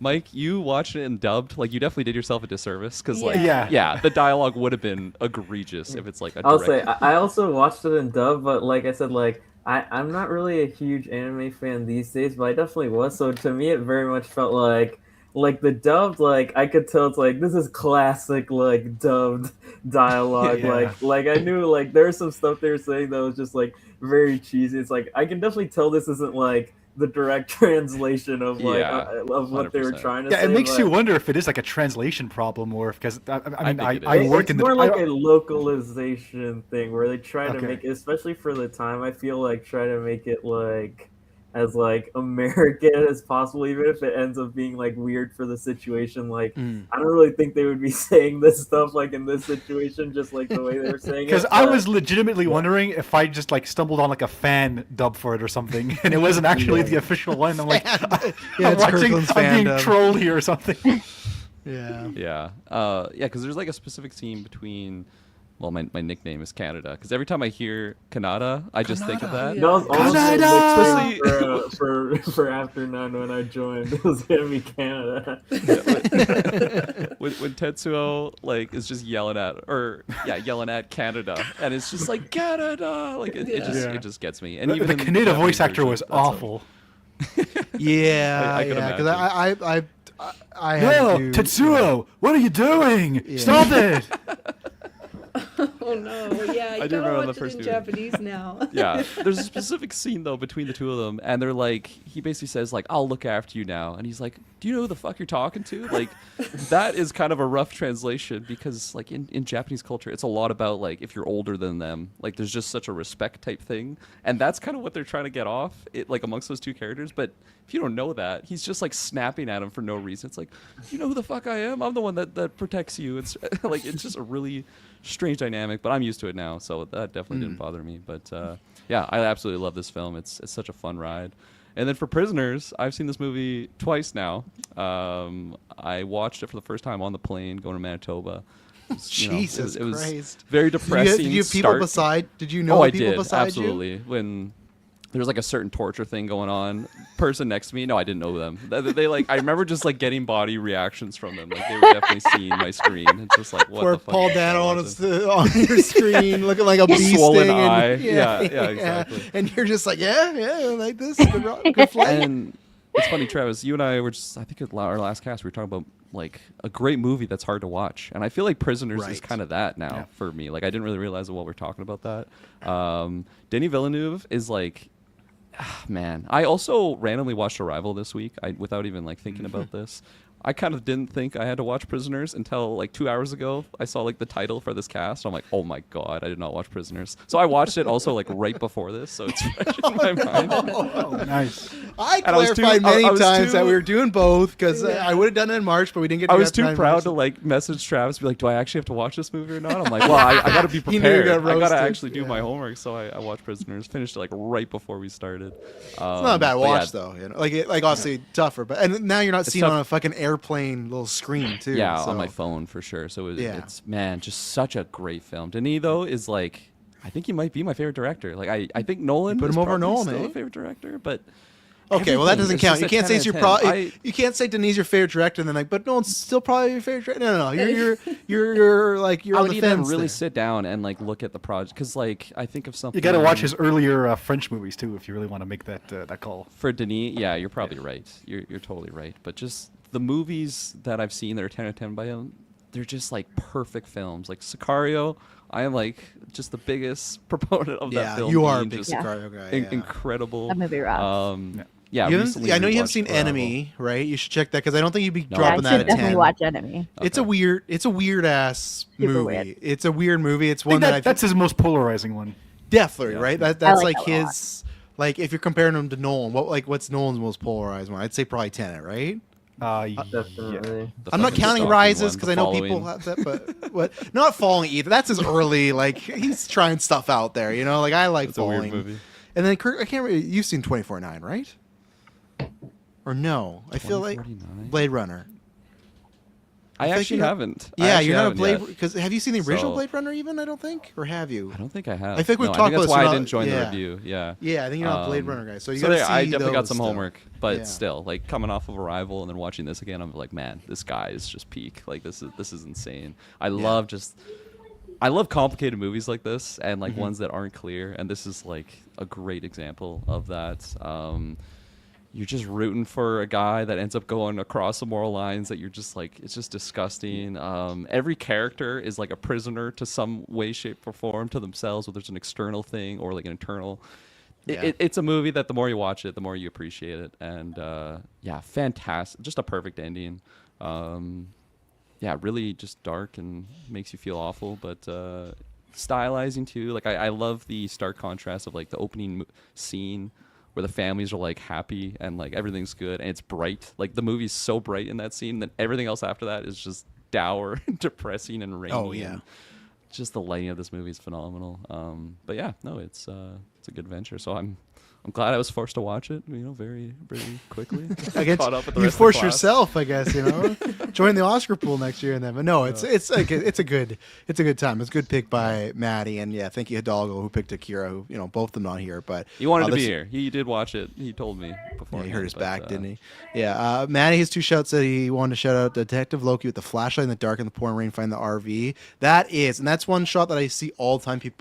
When people argue for film versus digital, that shot of Gyllenhaal find the RV. That's where it's like, look what you can still make like great stuff with with RV. I'm sure you can with a digital camera. You can still do great stuff with the RV. No, with a digital camera, and that's one thing in this movie all throughout. Whether it's the scene where they're like with the candles and everything.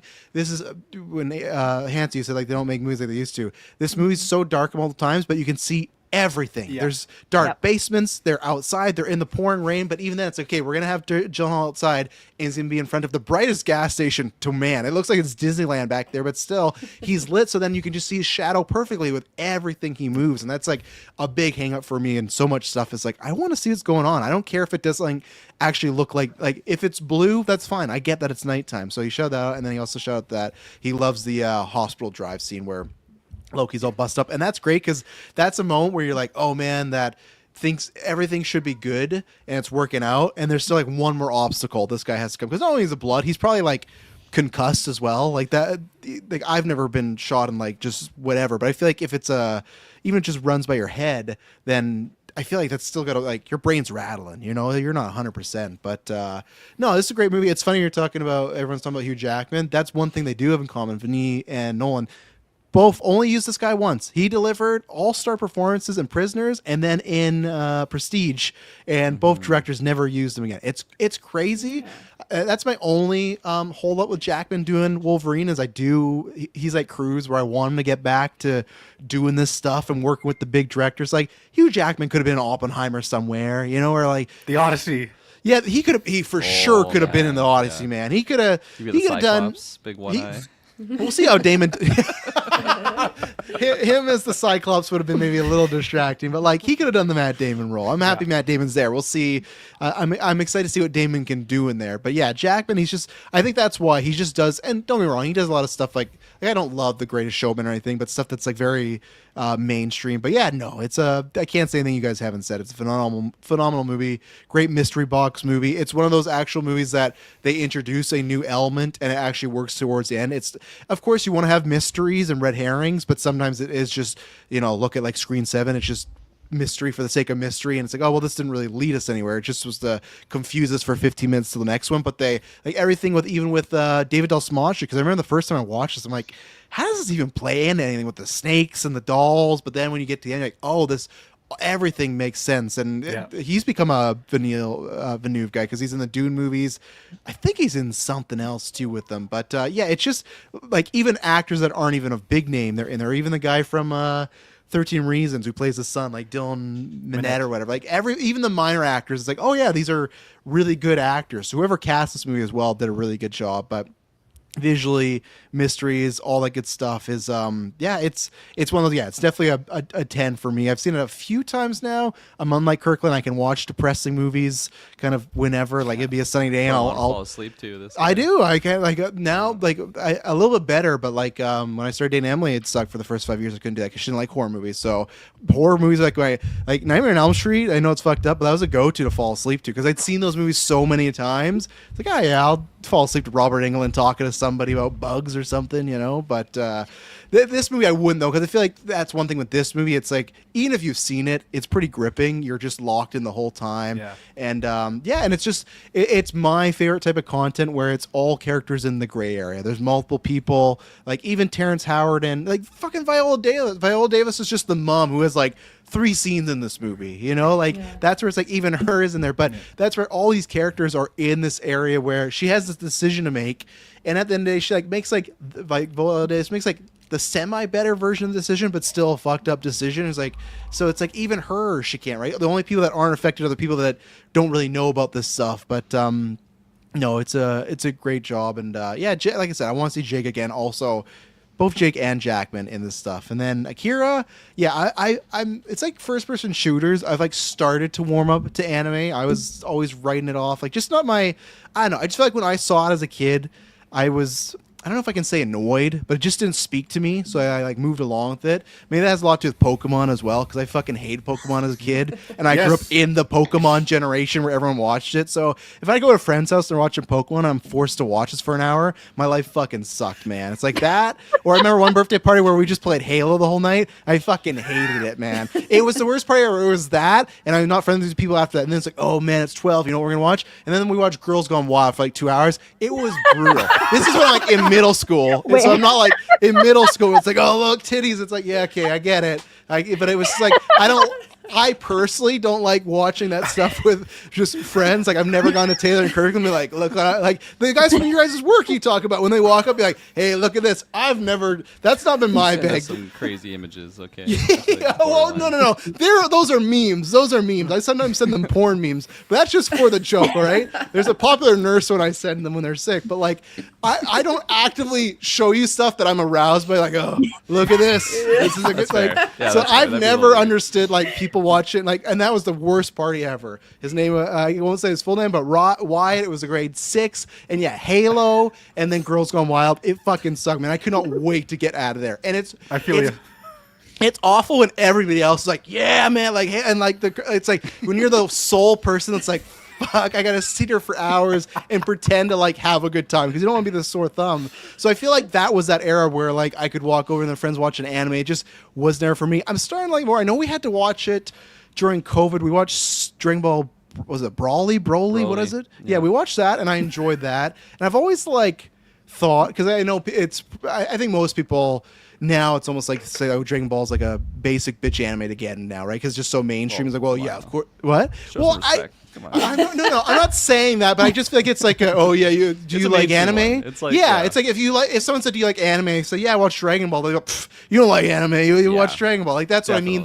And that's why I've always thought about putting my toes into that because it is more mainstream. But there's a couple more things, and this I've always had on the bucket list because I think I'm like Taylor, where I just kudos to whoever designed that poster is iconic of just Kanata looking at the bike, the jacket, and it's just that white pavement. It's something I've seen for my entire life. Okay, maybe one day I'll get to it. And then recently, when they showed that Intergalactic game for Sony, and they said the Akira was a big inspiration, I was like, okay, I'm really liking this trailer, and I would probably like that vibe. And I did really enjoy it. I think, Hansi, I saw your score. You put a 4. I think that's where I am. I'm a 4 out of 5. I do probably want to watch it again because, Kirkland said, there's a few things I had to rewind and be like, am I missing something here? What's going on? And it is just also, like you said, Mike, where it is just, it feels like it's a show that's definitely here's the movie version or here's everything put in.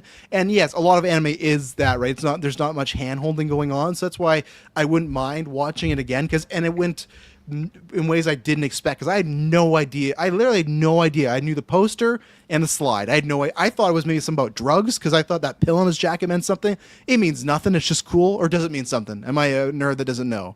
Kirkland, is that there's pill? like the capsules they're taking, so I assume like if Okay, they're part yeah. of the gang, that's just like what they take. They just have like Sure, a picture yeah. of the drugs they like on his jacket. Where I guess. thought like it's definitely in there, but I thought like, oh, it's a big, like that has a big thing to do with it. But I love, so that's a weird thing where I got to find the middle ground because I don't like love anime, but I love the cyberpunk kind of Blade Runner type of vibe, like that futuristic sci-fi, and when things look lived in too. Like I love Alien or even the Batman, where it's like, oh, you got future tech, but it doesn't look like the Star Wars prequels where it's like shining and you could like see it brand new. So I appreciated that. Yeah, I feel like there's a lot of backstory I'm lacking on or missing on and stuff. Like I feel like you had a few sentences of Kanata's relationship with everybody, and then we're off to the races. I didn't understand at one point who's the girl that he's not his girlfriend or is his girlfriend. I swear at one point doesn't he say their moms are sisters or something like that? Or is that just the English one? Because I only saw. Is that what you're talking about? Like Kanata says that about the secret agent lady. Yeah, secret agent lady. Yeah, I don't Or is remember it just that a cover? line. Okay, So I think I that's a don't bad remember English that translation either. because I had to watch the English one too because I couldn't find the Japanese one for a reasonable price. So I will get there, but I'm kind of accustomed to that because I also unfortunately watched Squid Game in English transition, and then when I've seen the scenes compared, I'd be like, oh, I made a big mistake. But at that point, it's like I was already there. I was watching it, but no, I think I will watch this again. I liked it. Yeah, the main character, I feel like a lot of this movie is a lot of vibes, a lot of that. Just like you're feeling that. There's not much. I'm like again, I was a dummy. I thought Akira was going to be the main character's name, you know. So then it's like, oh, it's Kanata. Okay, cool. Like the whole time, I'm like, oh, that's Akira up there. Look at him. I'm like, okay, no, and like he is the main character, but it is very video gamey in that way. Where there's portions of the movie where he's just being guided by people, and he's not doing like he's just kind of around and just chilling, and then he shows up at the end. I thought like too once the guy is uber powered. I don't know why this pistol's kind of hurting him, but that's okay. That's the way things are. So no, Like I enjoyed the it. Colonel had. You're talking about like the regular gun. Yeah, like he just like I don't know, but and then turns into like a kaiju film too. So no, it was a good time. I enjoyed it. I guess more than I thought, but I didn't think that because like people always put that like I feel like I grew up with that and Ghost in the Shell is like if you're gonna watch an anime movie, you got to watch one of those two. So I wasn't surprised that it's like one of the ones that I thought okay, I enjoyed this more because people just talk about those two so much since I've been a kid. And I've still never seen Ghost Shell, neither the ScarJo movie as well. So. I think I saw Ghost in the Shell the anime like 1 or 2 years ago. I'd say it's not as wild as like as Akira. I'd say I probably enjoy Akira more just because of like the action, but I remember Ghost in the Shell being like a pretty cool movie as well. Yeah. So one day I'll be on the list. I'll check it out and go. I saw the there. ScarJo one first for that one. Oh, did you? I've only seen Which the was good, ScarJo one. actually. Yeah, because it I good? went with Hidalgo, and Hidalgo watched the anime the night of, or like the night before, or something like that. So he hated like going from that just to the live action. doing the And this Homelander. was like I'm getting the story for the first time through this live action. It's like okay, sure, this is kind of weird, but the story's That's kinda like interesting. me. I And then saw watch the like anime. I've seen like the Death Note live action movie. Me with, like, too. I've never seen the anime, and I watched Oh, it man. with a bunch of people who love the anime, and they were just despising this movie. And I was like, yeah, it's a pretty fun time, Defoe, good voice acting from Defoe. I get it like a 3.5, Right. and they were dropping like half a star on the movie. But honestly, I have no context to how I assume they've just like butchered the source material, but. By itself, I thought it was like a fun movie. Yeah, that movie was so bad. I can't remember. I feel like it was it all for you or was something because it was Dylan, Jessica, and maybe Taylor Kirkland. One of you guys was on that review with them. I was supposed to be on it, but it was such a bad time. I bounced. But I forget Margaret Qualley's in that thing before she's like Margaret Qualley. Like there's a couple other people, but yeah, I've never seen the anime. I just saw the movie because we're like, oh, we'll review it. It's coming to Netflix and it's easy there. And yeah, I didn't have the same experience as US Bubs, but I can understand from the people not enjoying it. So anime's got a crowd that's very, very protective. They're very similar to like wrestling fans or now a bunch of fandoms now. But the problem is like with Star Wars and Marvels, I feel like there's like divisions of like I don't know what the Star Wars fandom is anymore now of what people like with the eras and stuff. There's just little camps and you're defending your camp. So, but yeah, is there anything more on these movies or scenes you want to shout out? Anything in particular? Oh, I got a scene I want to talk about in Okay, Akira. sure.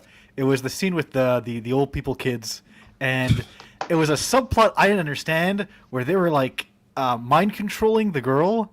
And then it was just this one quick scene where they're talking, and one of them's like, "I don't know if we should be doing this, you guys." And the other two say, "Nah, we should. Shut up." And he's like, "Okay." What was going on there? Oh man, that's a bad translation. That's what I heard. Is it before like the ending when they're like planning like we'll do this all together? If we do it all together, it'll work. Yeah, Like I think that so. one? It's before he goes on the rampage. I think it's when they're in the tunnels. Like when the lady old little person is like, oh, we can use the girl, like that one. Yeah. Yeah, somewhere around there. And then one of them's like, I don't know if we should be doing this. And the other two say, no, we should. And he says, okay, well, we'll do it. I should put I the didn't think scene they. and what it says. in the I never thought they were like old. Like when I saw them, I thought they were just like little mutant. They are creatures. children. It's Yeah, like, they're just, like, because of the bronze affliction skin. or whatever. Yeah, exactly. And are they that way just because they've had the power for longer, so eventually everyone who has it turns into that? Or what was going on? And they're with getting that? doped, right? Like they're taking the pill to like subdue their powers a little bit, so they're not turning into the big thing at the end. Yeah. I'll say a scene I really liked that I thought was like a really subtle thing is like when Tetsuo like wakes up in like the room like before like the bunny and the car and stuff like that show up in his room. Like when he reaches for the water, he like telekinetically moves it to his hand, and they don't really focus on it. But that's like the first time he uses his power, which I thought was a cool detail of something where you watch. It's like, oh, did he just like move that with like they don't really focus on it. I thought it was a really cool detail. Yeah, nice and subtle.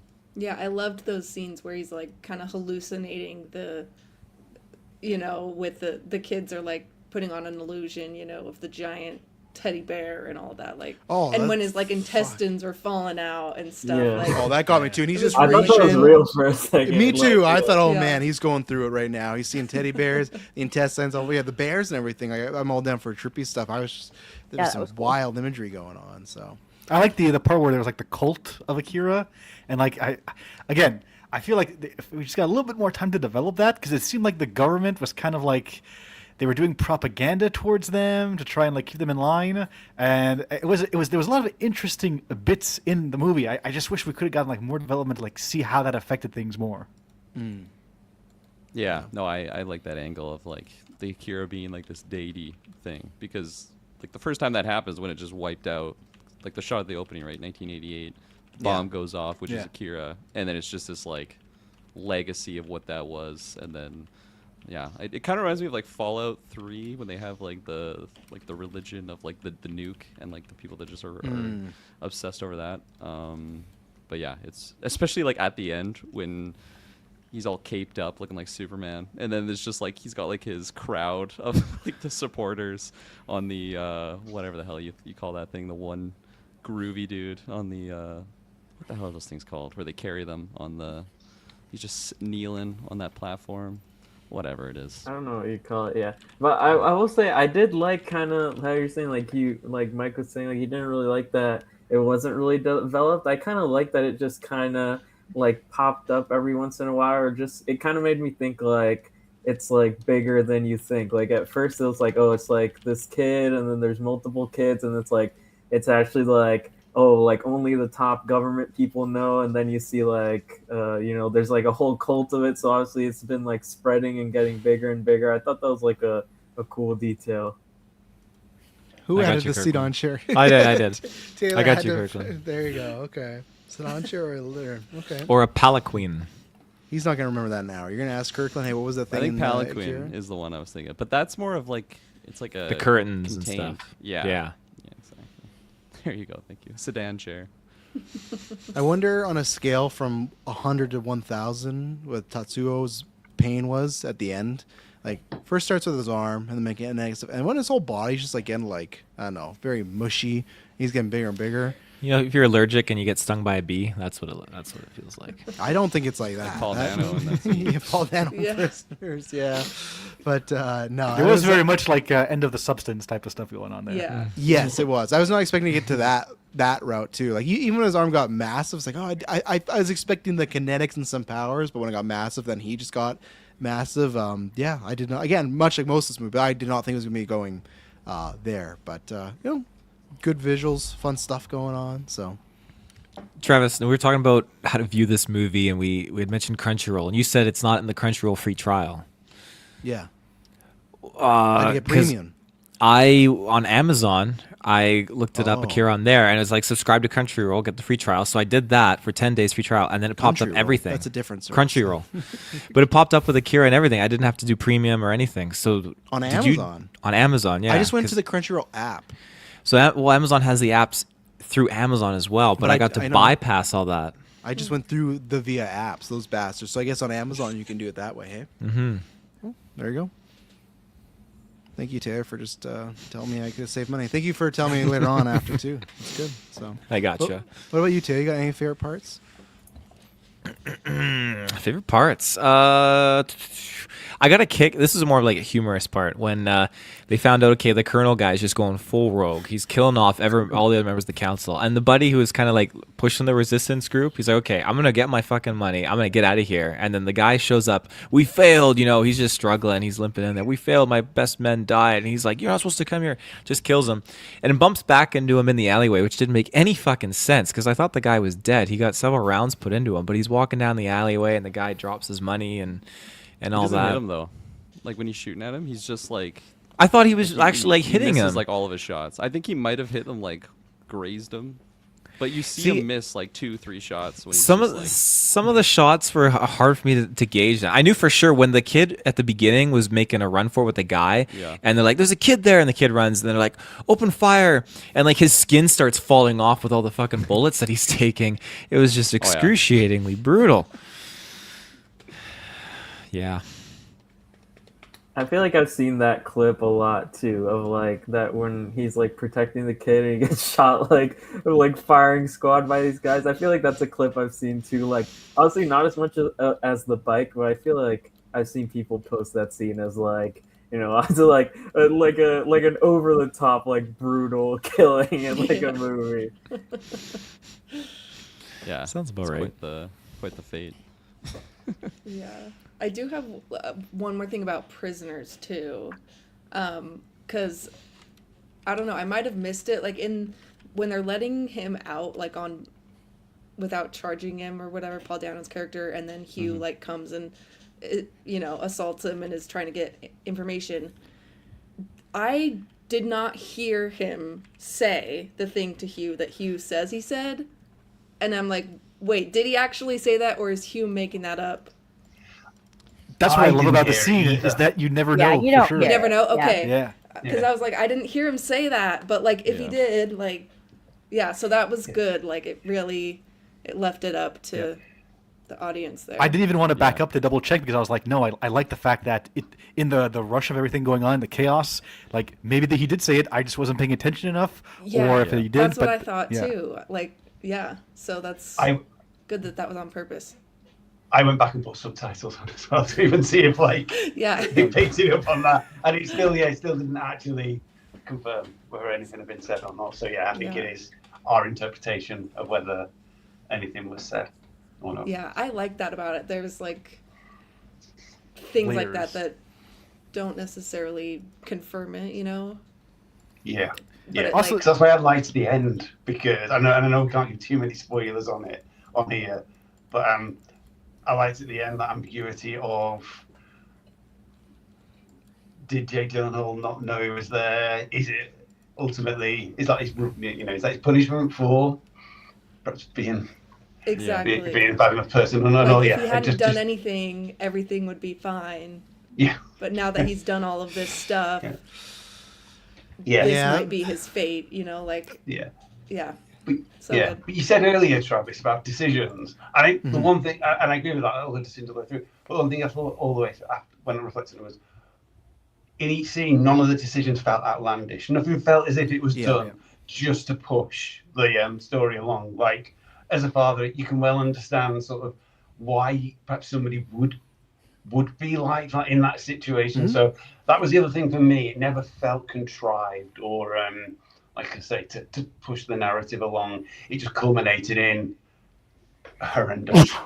Yeah, and that's a good thing. I think even with Jackman, like later on, not that everybody would kidnap Paul Dano and do stuff to him, but like when they go down to his basement, they see that he's kind of maybe a worrying guy, right? He's always preparing for something or preparing for the worst. So in this situation, and then that's why, like, even with Terrence Howard, he doesn't want to do these things, but he's still like, he's not really stopping. Like at any point, he could have called the police. He could have just said, "I'm not going to do this," but he's still going along with it because he still has a point of like, "Hey, every day they're missing, there's a better chance that they're going to end up dead. So we got to do something, right?" And that's what I like with Viola Davis. So yeah, it all makes sense. Even with like David Dastmalchian when he shows up to that thing, it's like a lot of times people do that, right? And even then, it's technically. He didn't really have anything to do with what's going on, right? That's where, man. Well, yeah, he was a victim of it. Yeah, right. So, but and that's where it's great because both Gyllenhaal and Jackman kind of jump to conclusions, right? Because they kind of make like, which I think the film does a good job of. They portray Dano and Dastmalchian as like the creepy guys, but it's also like, well, no, they're a little misunderstood because if you don't really know the trauma they've been through, right? And that's it's also, especially for the Dano character, and this could be in minor spoilers, but like at the end, well, once after everything he's been through, and you realize what he had to go through even before that when he was younger, just living with those people, and you realize like, you know what? Like at any point, he probably could have told Hugh Jackman all this while this was going on, and you wonder like, why didn't he? Is it because of his condition? Is it because of the trauma? Is it because he had some kind of effed up loyalty to the people he was staying with? There's a lot of cool layers there that you peel back. You're like, how what was going on there? Yeah, and in the middle portion, I really enjoy too. Anytime you got two great actors doing the Heat thing, where it's Jackman and Gyllenhaal pose, where Gyllenhaal's following him. And oh man, that garbage truck will not leave him alone. And Jackman just senses him there. And then the good thing is Jackson, when Jackman gets back in the car and he gives his speech about why you shouldn't be following me, Gyllenhaal like kind of buys it. But then later on, when it looks like some bad stuff happened because Gyllenhaal was investigating the wrong things, like all these characters go through these waves of, oh man, there's consequences for their actions, which sometimes you don't get to see in movies, right? I think obviously we don't see Terrence Howard's and Viola Davis's, but that would maybe have to come later in like a sequel. I don't want. I'm just saying it would be like it'd be quite an interesting trial, even though I don't know if anyone would say like the person on trial might just say it was him. Maybe I don't know. He kind of has that pride, but yeah, he would definitely be going to jail if they found him for many years, unfortunately, because it didn't do, and a brutal setup. The whole goes from beating him to the hammer to he's just making this little box he's going to keep him in. And as I point out, though, when the Batman was being made, there is a funny like fourth wall break where Jackman leans down the wall and he says to Dano, he's like, "I'm done with your fucking riddles." Yeah, no more riddles. And I remember when that happened, I was like, "Oh my god!" And I think there's another like the Leo meme. Yeah, there it is. And I swear there's another like semi-Batman reference in there too. So and like an accidental one, not like a Denis like knew what Matt Reeves was doing, but yeah, no, I can't remember what it was, but. Yeah, Dano's great. You know, some people might not think he's a great actor, but they would be. Some people they would be wrong in that assessment. You know, he's got such a versatility in there, and he doesn't even say much too. It's a lot of classic eye acting. You know, so.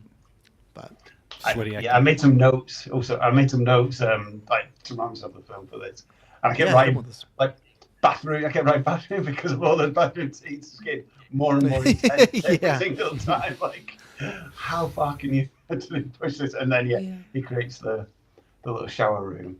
Like, which is awful. The when he even says like, "Oh, it's gonna be the hottest of the hot or coldest of the cold." Like, there's no middle ground. It's like, geez, Louise, like, and you never know which one it's gonna be or when.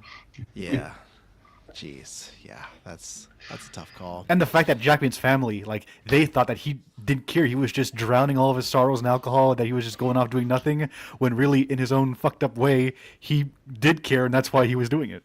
Oh yeah. He just constantly, oh yeah, we're on searching, and like, everyone's like, we don't see where you are and stuff. So, yeah, that'd be the aftermath is tough for that. I guess I could have probably used it's tough because God, what's the actress's name that plays the mother? She's good. Yeah, she's good. I could have used a little more of her too, because she's kind of. But I get it. That's the state of that character. It's kind of the drug-induced kind of self-medicating thing. So I do get that. But maybe just like another scene with her and Jackman, because I don't feel like they're together in the film, and I feel like once the kids go missing, they're pretty separated. So, but anything else specifically on these two movies to shout out? Any notes you have? Anything to critiques? I think just on Gyllenhaal, because I made the joke in Discord about his blinking, and it did bother me. But it did bother me a bit. And I was like, he blinks a have I lot. forgotten other films that like does he blink a lot? Anyway, I had a quick look at IMDb, and apparently it was him like it was a deliberate thing by Jake he wanted that character to blink, and it was a deliberate additional tick that he gave that character because he thought it would suit it, according to the trivia on IMDb. Anyway, Yeah. so Interesting. I think I remember hearing that. So, but yeah, I feel like it'd stands be out. hard. Like I'm just thinking, like acting, like having to like to be like trying to like think about blinking more feels like something that would just be like, obviously, he's a very good actor, so I assume like he can do it, but it just feels like something that would be like in my mind to like try and purposely blink more feels like something crazy. Yeah. But Yeah, no, it's a good little tick. It sets him aside. The only thing I like his look. I like his vibe. Where he's not like an asshole per se. He's not that. I think it's his determination can kind of rub people the wrong way. He doesn't have the best bedside manner with everybody. Like I feel like there's multiple times, which is a good thing. I'm not saying it's a negative for the movie. A good thing where he kind of puts himself in situations. I've liked it more now. I remember when I first saw it, I didn't give it the perfect 10 because of it, and I'm fine. I've kind of accepted it now, and coincidences in the movies. I hate how the actual just secret is revealed, where it's just because he gets mad, trashes his office, and then happens to find this piece of paper he didn't look at. I just wish that maybe he found that on his own a little bit, because he's a good detective, but I get it. I'm sure that happens all the time in these cases, so I think I've kind of I think because there was that, and then the year.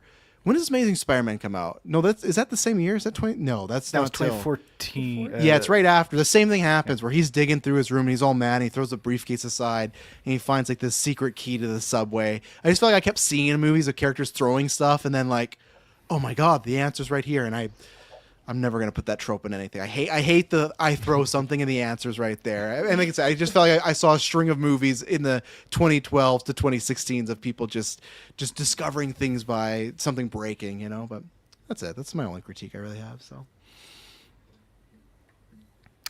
Well, I mean, I take all of you guys who love Akira. I'll take all of those what you guys said into account.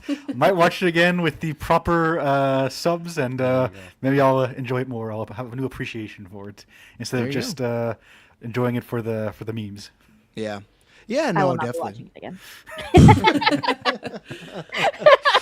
That much. Was there other than the animation, was there any scene or story that was a positive in Akira for you, April? Yeah, And what's your score? What's gonna be your score? I mean, I gave it a 3.5. Okay. I didn't hate it. That's pretty good. That's not bad. Yeah. I just it's kind of low for me.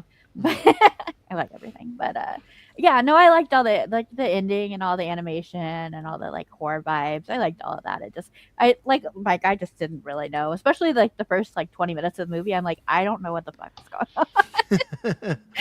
Yeah. It was the characters for me at the end of the day. There was nothing that really attached me to them except for these are just the characters going through the plot. Yeah, that's fair. Well, we're talking about Prisoners.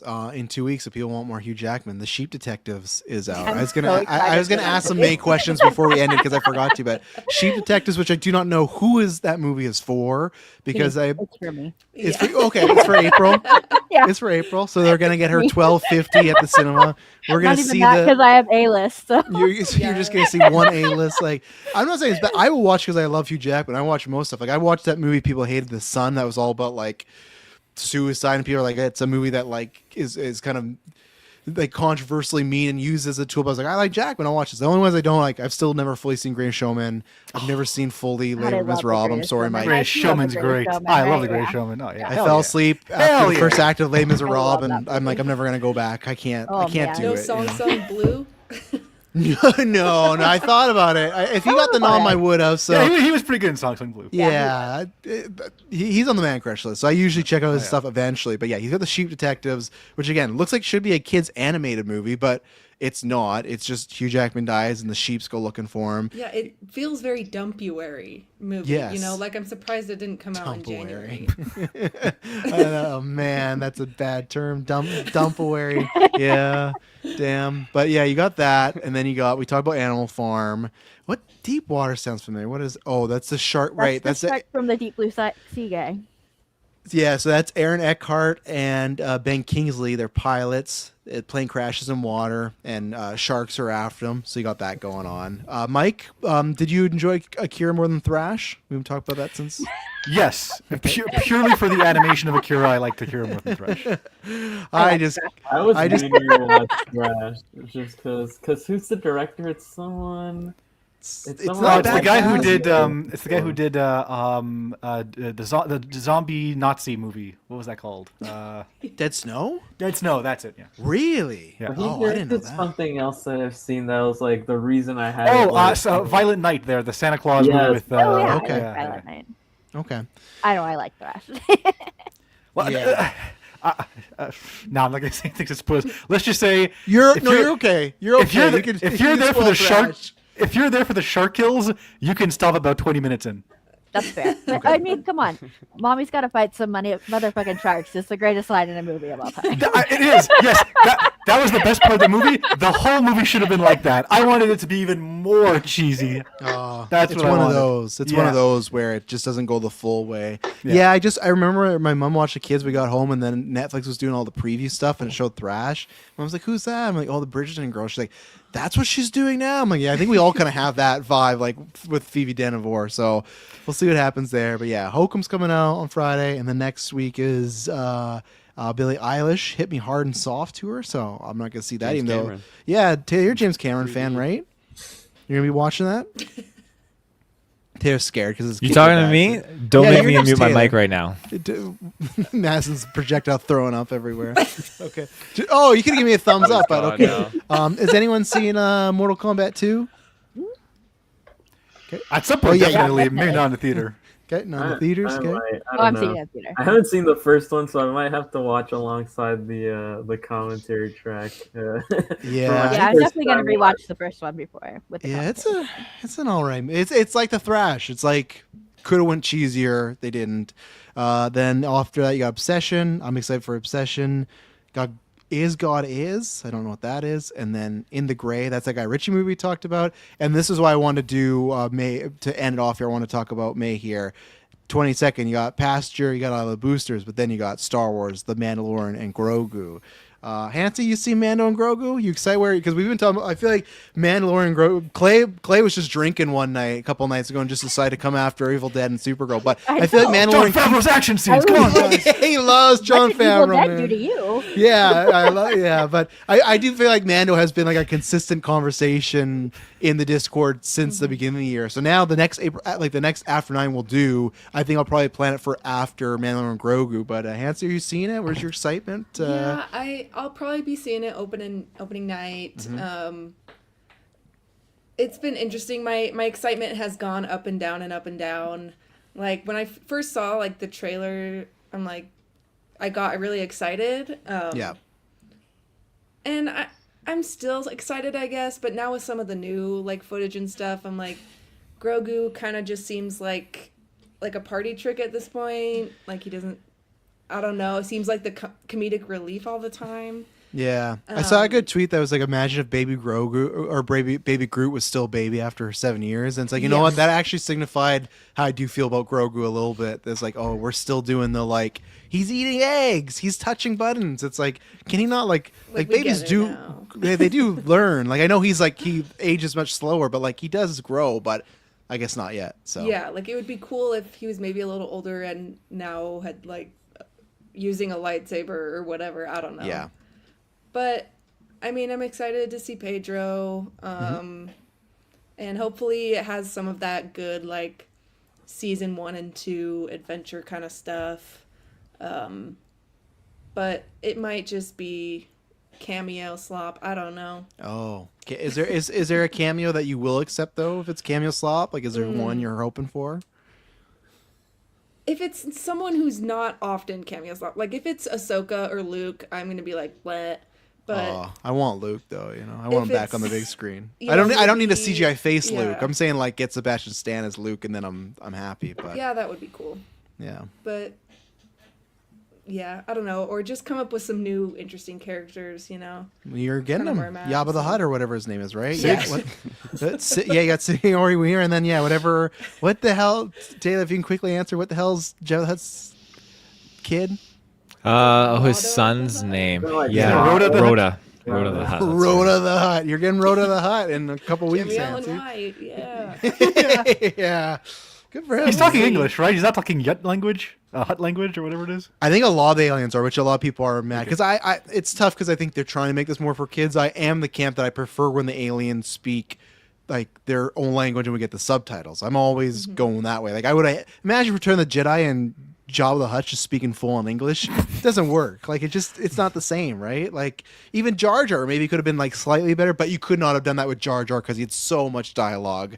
Kids would have missed out. And every time I watch Star Wars with like young kids, they fucking love Jar Jar. So like George was like right on was that right. aspect. Yeah, like- he was. He says it's a kids movie, and he does say if Jar Jar doesn't work, the film doesn't work. I think for some people that is true with Jar Jar, but yeah. Okay. Yeah, like Chewie doesn't speak, and he's Yeah, like imagine. part of the magic, and everyone loves him. So And you don't need subtitles for him because they just kind of like translate what he says by talking back to him. yeah, Yeah, I guess I could have done that with Jar Jar. Yeah, except Jar Jar just speaks a lot. He's going fast. So, Mike, what about you? Where are you with the Mandalorian? You getting on I'm- a space cruiser? I'm in a mode where it's a big movie. I know a lot of people that my sister's rewatching The Mandalorian now to Oh, get ready for nice. it. So I'm gonna go see it. I'm hoping for the best, and I'm not putting too much emphasis on it. But hopefully it'll be good for some action and maybe a couple of surprises. But yeah, we'll see. What surprise you hoping for? Darth Maul? You gonna sit in his chair and yeah. pull Solo? He's- I'm pretty sure he's supposed to be dead for good at that point. Well, in the people thought mythology. that for sure. That people Yeah. thought in Clone Wars, right? This man got cut in half, and he still found his way back. You know? The cameo I want, Cal Kestis. Bring him in. Hell yeah. yeah. I Right. would be down with that. But he'd be like a much older man now, wouldn't he be? Sure. Well, he'd be Older, unless he dies in Fallen Order Part 3. He'd be in But his then 40s. he couldn't be. Yeah, but then he couldn't be in this movie, Taylor. Exactly. Cool. Yeah, there you go. April, you seeing? What about your son? Is he a big Star Wars fan? Or Oh yeah. Okay. Yeah, he's a huge Star Wars fan, so he's very Yeah, excited so for Liam's it. hyped. Yeah, Liam's hyped. He's hyped about everything, but especially Star Wars. That's the age though. 14, like Yeah. the teen, like I miss those years where it's just you're just hyped about whatever. Like you weren't thinking about that type of stuff, right? Like Jar Jar was just Jar Jar back in the day. It's like, Yeah. But I mean, I'm gonna see it. Obviously, even if it wasn't for Liam, I'd see it. But I'm not. I don't say I'm excited for it. I mean, like I see everything. So yeah. But yeah, you're still low. So I guess you're just hoping to sit there and not have the Homelander meme where you're just intaking. yeah, as whatever's long as happening it's on better than Rise of Skywalker, I'll be all right. That is a good question. That would be impossible to be worse than that. So I is a feel like it could be. It depends what you like, though, right? Because again, if you like just pure visuals, Rise Skywalker, if you mute the movie, great looking movie. It looks fantastic. Like that opening, the spaceship cruiser, everything, like Kylo and Mustafar, like it all looks fantastic. does. Like Yeah, the fair. rays and so if you mute Mando, like it's not. There's a lot of log truck stuff. then Going you miss the score. That's the best part from what I'm seeing. Is it Ludwig? Is he confirmed to be Yeah, back? yeah, hell yeah. Okay, we got that at least. We'll get some good tunes from Ludwig. So got that going But on. I think I'm more excited about the other two movies that come out that day. But I'll probably see Mando first, just because I worry about spoilers. Yeah, that's fair. I I forgot love all the Boosters, looks boosters. Yeah, I forgot that's it. And then Passenger. Yeah, you're excited for Passenger, April? You ready to get course. scared in your Yeah. Yeah. I hope so. I hope it's as scary as the trailer was for Taylor. Taylor? Are you trying to actually see that in theaters? I know it's Mando week, so it's tough, but I would like to. I think it'd be a good movie theater movie. I think it would be. You're gonna get scared shitless though. That just the teaser got you. So, John, you're telling on the Discord. You're still excited and hyped somewhat for Mando, right? Are you gonna be going opening weekend or eventually? Are you just a you venture? Or are you and the kids? What's going on there? Yeah, I think it'll be probably opening weekend. It'll be the whole family. So I mean, Nice. we're a Star Wars family. Only live action stuff though, so I've not watched any of the animated stuff. But They gotta sneak it. The kids gotta sneak it around John. They're like watching Clone Wars, and he's like, "Enough! Turn that off." get up. Yeah. No, that's a good. Taylor will hate me for saying that. That's a good. I appreciate you on that one because there's some wild stuff in the animation you don't need to consume. I'm telling you, you don't need to bring it in. Stick with Just just the live whole action. Darth Maul mythology. Yeah, With Taylor. my, I see. well, with my eldest daughter, we had a bad experience with the animated series as well, which is a friend of mine sort of recommended a certain number of episodes to watch of the Clone Wars to sort of, because I think some of them are taking the story forward, right? Some of it is Yeah. more like individual episodes. Yeah. And the first episode that was recommended to us was more with the spider leg things. It was just like, and, Yeah, you gotta we watched ease some pretty into wild. that. Yeah. Yeah, and the Star Wars does have some like my second oldest daughter Logan. She like can get scared easily, and she saw that snake thing in the Mando trailer, and I think that's why she's like, I'm not seeing it. I think for other reasons, but I think she's like, I'm out. Once she just saw this white snake come in the water, she's like, I'm done. I'm not going to see Star Wars anymore. So some of those like the imagery, just the character stuff alone, even Maul, like in those Clone Wars stuff, he is like a creepy character, and he a speaks demon. creepy. Yeah, he's not like a warm guy. So I could see being traumatized by Spider Darth Maul, especially the spider legs. That's yeah. So. And he was quite mad by that point as well, wasn't he? Or in that episode, he seemed. Oh like yeah. Yeah. He's deranged, cuckoo. so it was He's been also like in a yeah. hole for years, and Yeah. So it's just a combination of those things. But anyway, back Yeah. to the film. Yeah, really, really looking forward to it. I love the visuals of all the films. I love all the spaceships, as you know, from the Lego obsession. I do agree with you, Hansi, a little bit in terms of. I guess the one thing I've thought right from because I've liked all three series of Mando, but yeah.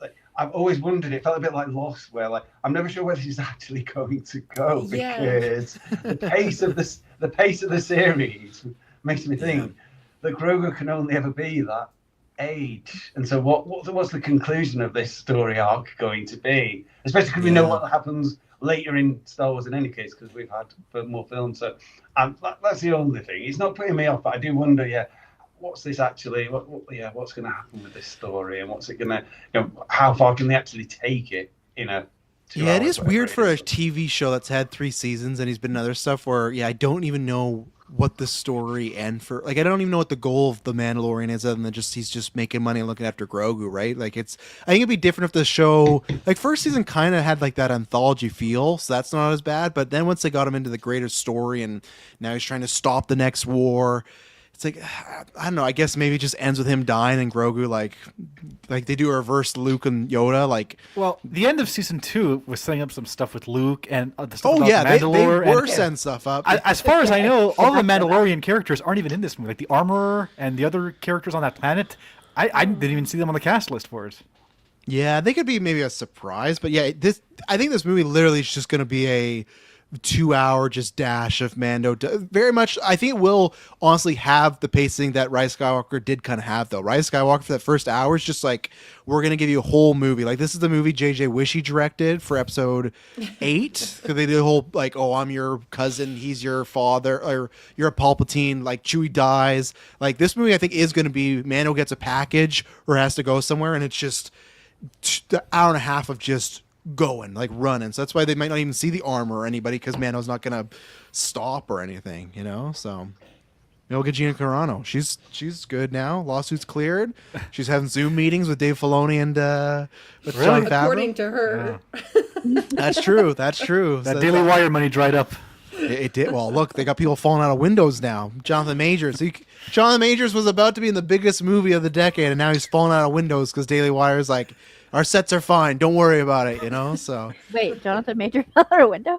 yeah. So there's it came out on videos a couple weeks ago, but on this new movie shooting for Daily Wire, I guess there's some action scene they didn't secure the windows.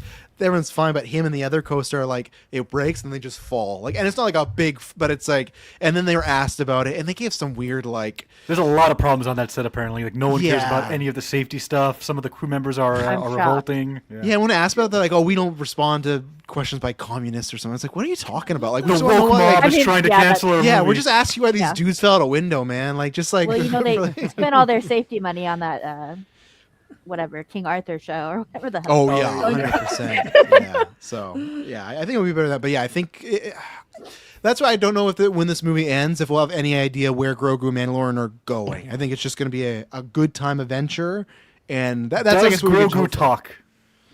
Does he speak? Sure, and he's voiced by Seth Rogen. You just go that route and just spam it like everyone else. That'd be No, I great, actually don't think he actually. will. I don't Chris think Pratt. he will. I could see him saying like one word at like To end the very movie. end. Like he'll say Yeah. like Din. Oh, if he says like He'll say, Papa like, or Papa, Daddy or yeah. something, yeah. Not Pop. Yeah, I think Finn's. Yeah, call him by his name or Din. It's Din, not Finn. Yeah, Din. Yeah, you call him I that. feel Yeah. like he'll say one. I'll go over under one word. I'll go over one word. I Mendo. agree. Yeah, I don't Yeah, think Mando. It My is that, favorite. He's like My a favorite favorite Papa. recording of Carl Weathers. Yeah. as per his words. Rip. Yeah. All right, and to end us off, Espos, what about you? Because I feel like almost all Marvel and Star Wars, Disney Plus, there's a time where you've like forsaken it. You don't watch anymore. It's not canon to you. I feel Yeah. like the last like Star Wars thing I watched, I think was Obi-Wan. That's like Yeah. literally the last thing I've like watched or like touched on. I did play what's a Jedi Survivor as well. I Oh, think right, that was yeah. after Obi-Wan, but those are like the last two Star Wars things I'm like why like Ahsoka. I remember I literally I fell asleep in like the first 5 minutes and then never watched the show. That tracks. You That never tracks. went back. So yeah, I mean, I'm definitely gonna watch this just because like I've loved like the character of Mandalorian. Like at one point, probably like I think I remember like the finale of season 2, like when he gives away Oh, Grogu yeah. and stuff. I was like the Mandalorian's like my favorite Star Wars character of all time. Then after that, like I still like him, but obviously like the shows haven't been like the best stuff. I haven't really liked it as much as like obviously like season 1 and 2. So and like I don't know, the trailers haven't really excited me that much. Like I don't really care. Like I said, like I never like even as a kid, like I watched Clone Wars and stuff like that, but like I never really cared about like I don't care about Ahsoka. I don't You're care not hyped to about see Zeb? any of the Rebels characters. No, like I don't care about any of the animated Star Wars stuff like at all. So that just has like negative interest for me. So I'll just go like if it's like a fun time with Mandalorian as like its own little separate thing. Like that could be the last Mandalorian thing ever. Or it could set up like 10 more spin-offs and like Yeah. if I enjoy it, it'll probably be like I'll predict I'm gonna give it like a 3.5 already. It is gonna be interesting of like if this movie like really doesn't do well and what they even do with Mandalorian and Grogu like in the future. Like, do we even get a show to like end this story? Like because I would hope they go like, hey, we're gonna do season 4 and that we're gonna end the show. We're gonna have them set off. We're gonna give them a finale. But I don't really know because I don't know what the deals with because obviously it's all new president or like Dave and I can't remember the Taylor. You remember the lady who got the job with him? No, I can't remember. It's No. like the Peter Safran thing. We got to start remembering her name as well. But because Dave Filoni's been there for a while, but same thing. I just don't know. They're in such like a weird process. Well, you'd and think Dave Filoni would have a vested interest in keeping the Mandalorian and Ahsoka going forward. I think if he they're not doing does, the but he best. doesn't. I think I don't. I think he might get in the way. I think he has a vested interest. I guess I don't know if he wrote this movie or not. Was He it did. just he did? Yeah, it was him and Favreau. wrote it. That might be the problem. I think he's a better consult guy, and that might be the thing where I don't know. There's so much. It's we're in weird situations right now with him and Gunn where they are good people to be leading these universes because they're passionate. They have so much knowledge, but then at the same time, like I don't want all Star Wars to be the Filoni stuff, and I don't want all DC to be the Gunn stuff, right? But then I feel like they might insist upon themselves to be like, well, like because I'm waiting any day for that James Gunn's directing Batman like announcement. Like it's just always weird stuff. The reason like why does he never just say? Why is he always like, oh, the person writing it? I'm not saying he's writing it, but why not just say? Who like why is it always a secret? Like why can't we not know? Like it's a movie that's actively in production. It's like, oh yeah, we just don't want to put pressure on them. It's like what? Like that's the part of the they're getting paid money. I think they're gonna be okay. Like I don't know. It's weird. Or same thing like Superman. He did that right. Like oh, I don't know who's gonna direct it, but I'm writing it. It's like all right, dude. I think we know what's happening here. So and Filoni, I don't know if him writing the script and the stories is the best call to make this successful. Because I think what we're gonna get is like we are just saying those like especially saying oh like didn't want like the Clone Wars doesn't care about that stuff. In the shows, when you get like Cad Bane, right, and you get people like Taylor and other people, they're on Facebook, Twitter, they're popping off, right? But then you got Kirkland, no fucking clue. I think that's gonna be To me, it's not even like well, yeah, like Kirkland would be like, I don't know who this guy is. To me, it's like I know this is a guy because I see people talk about. Yeah. It. I just like do not care. Like this But could be any other character. that's and why I I'd think- get the same reaction. But that's what I think most of the theaters are, because I remember, like I joked about, but I remember when we saw Solo and when Darth Maul popped up, that Yep. crowd was fucking quiet. They did not give. It's not like when someone else, when like when I was watching Captain America and Loki popped at the end credits in the early MCU, I'm like, oh, it's Loki, right? It's opening out of Solo, and everyone's blank faced to Darth Maul, who's like that. Even if you don't even know he's alive, that should be a big deal, right? Like he was a huge character, very popular. So I'm just envisioning the opening night. It's like what Charlie Cox talked about, like the one theater he chose to go see Spider-Man No Way Home, and no one clapped when he came on screen. He's like, oh fuck, no one watching my show. Like Have you that's ever seen that clip of like where it's a guy recording like his reaction for No Way Home when Daredevil shows up? Where it's like he's like yeah, and he's like the only guy. Clap for Toby and Andrew though.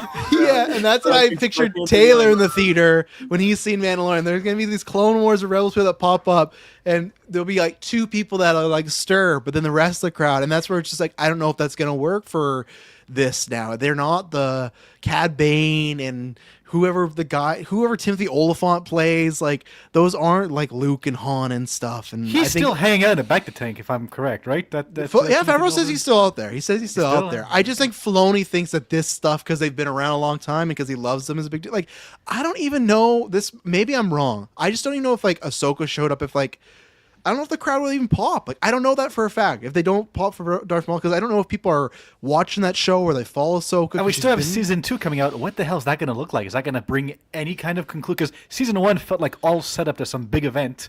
I'm guessing season 2 is going to be the conclusion to that, or if he thinks he's going to be able to continue it. So if we get like an Ahsoka season 2, and then because it doesn't do well, that has to lead into another Darth Maul type animated show. So then you'll go from animated to live action to animated and back and forth. I think it will be set up because like remember the rumor was it was all set up to the Filoni movie, but that Filoni movie's off the docket now. So I don't. But was that before they finished writing the Ahsoka season 2? Because we have no idea what that is still. That's only for Filoni to know. That's all in his mind because he's writing all that stuff now, right? With Thrawn and Ahsoka and Mando, and I guess they always say that Skeleton Crew is a part of this too. But it's like I don't keep my Skeleton Crew kids out of that. You know, I was very happy to keep them by themselves doing their own thing and. That's it. But yeah, so we'll see. We'll be back. It'll be a fun cast nonetheless. I'm excited to see Cocktail Clay like fight himself for a whole month if he's going to see or not. Don't worry, we've all been there. But he's got disclosure day. He'll be fine.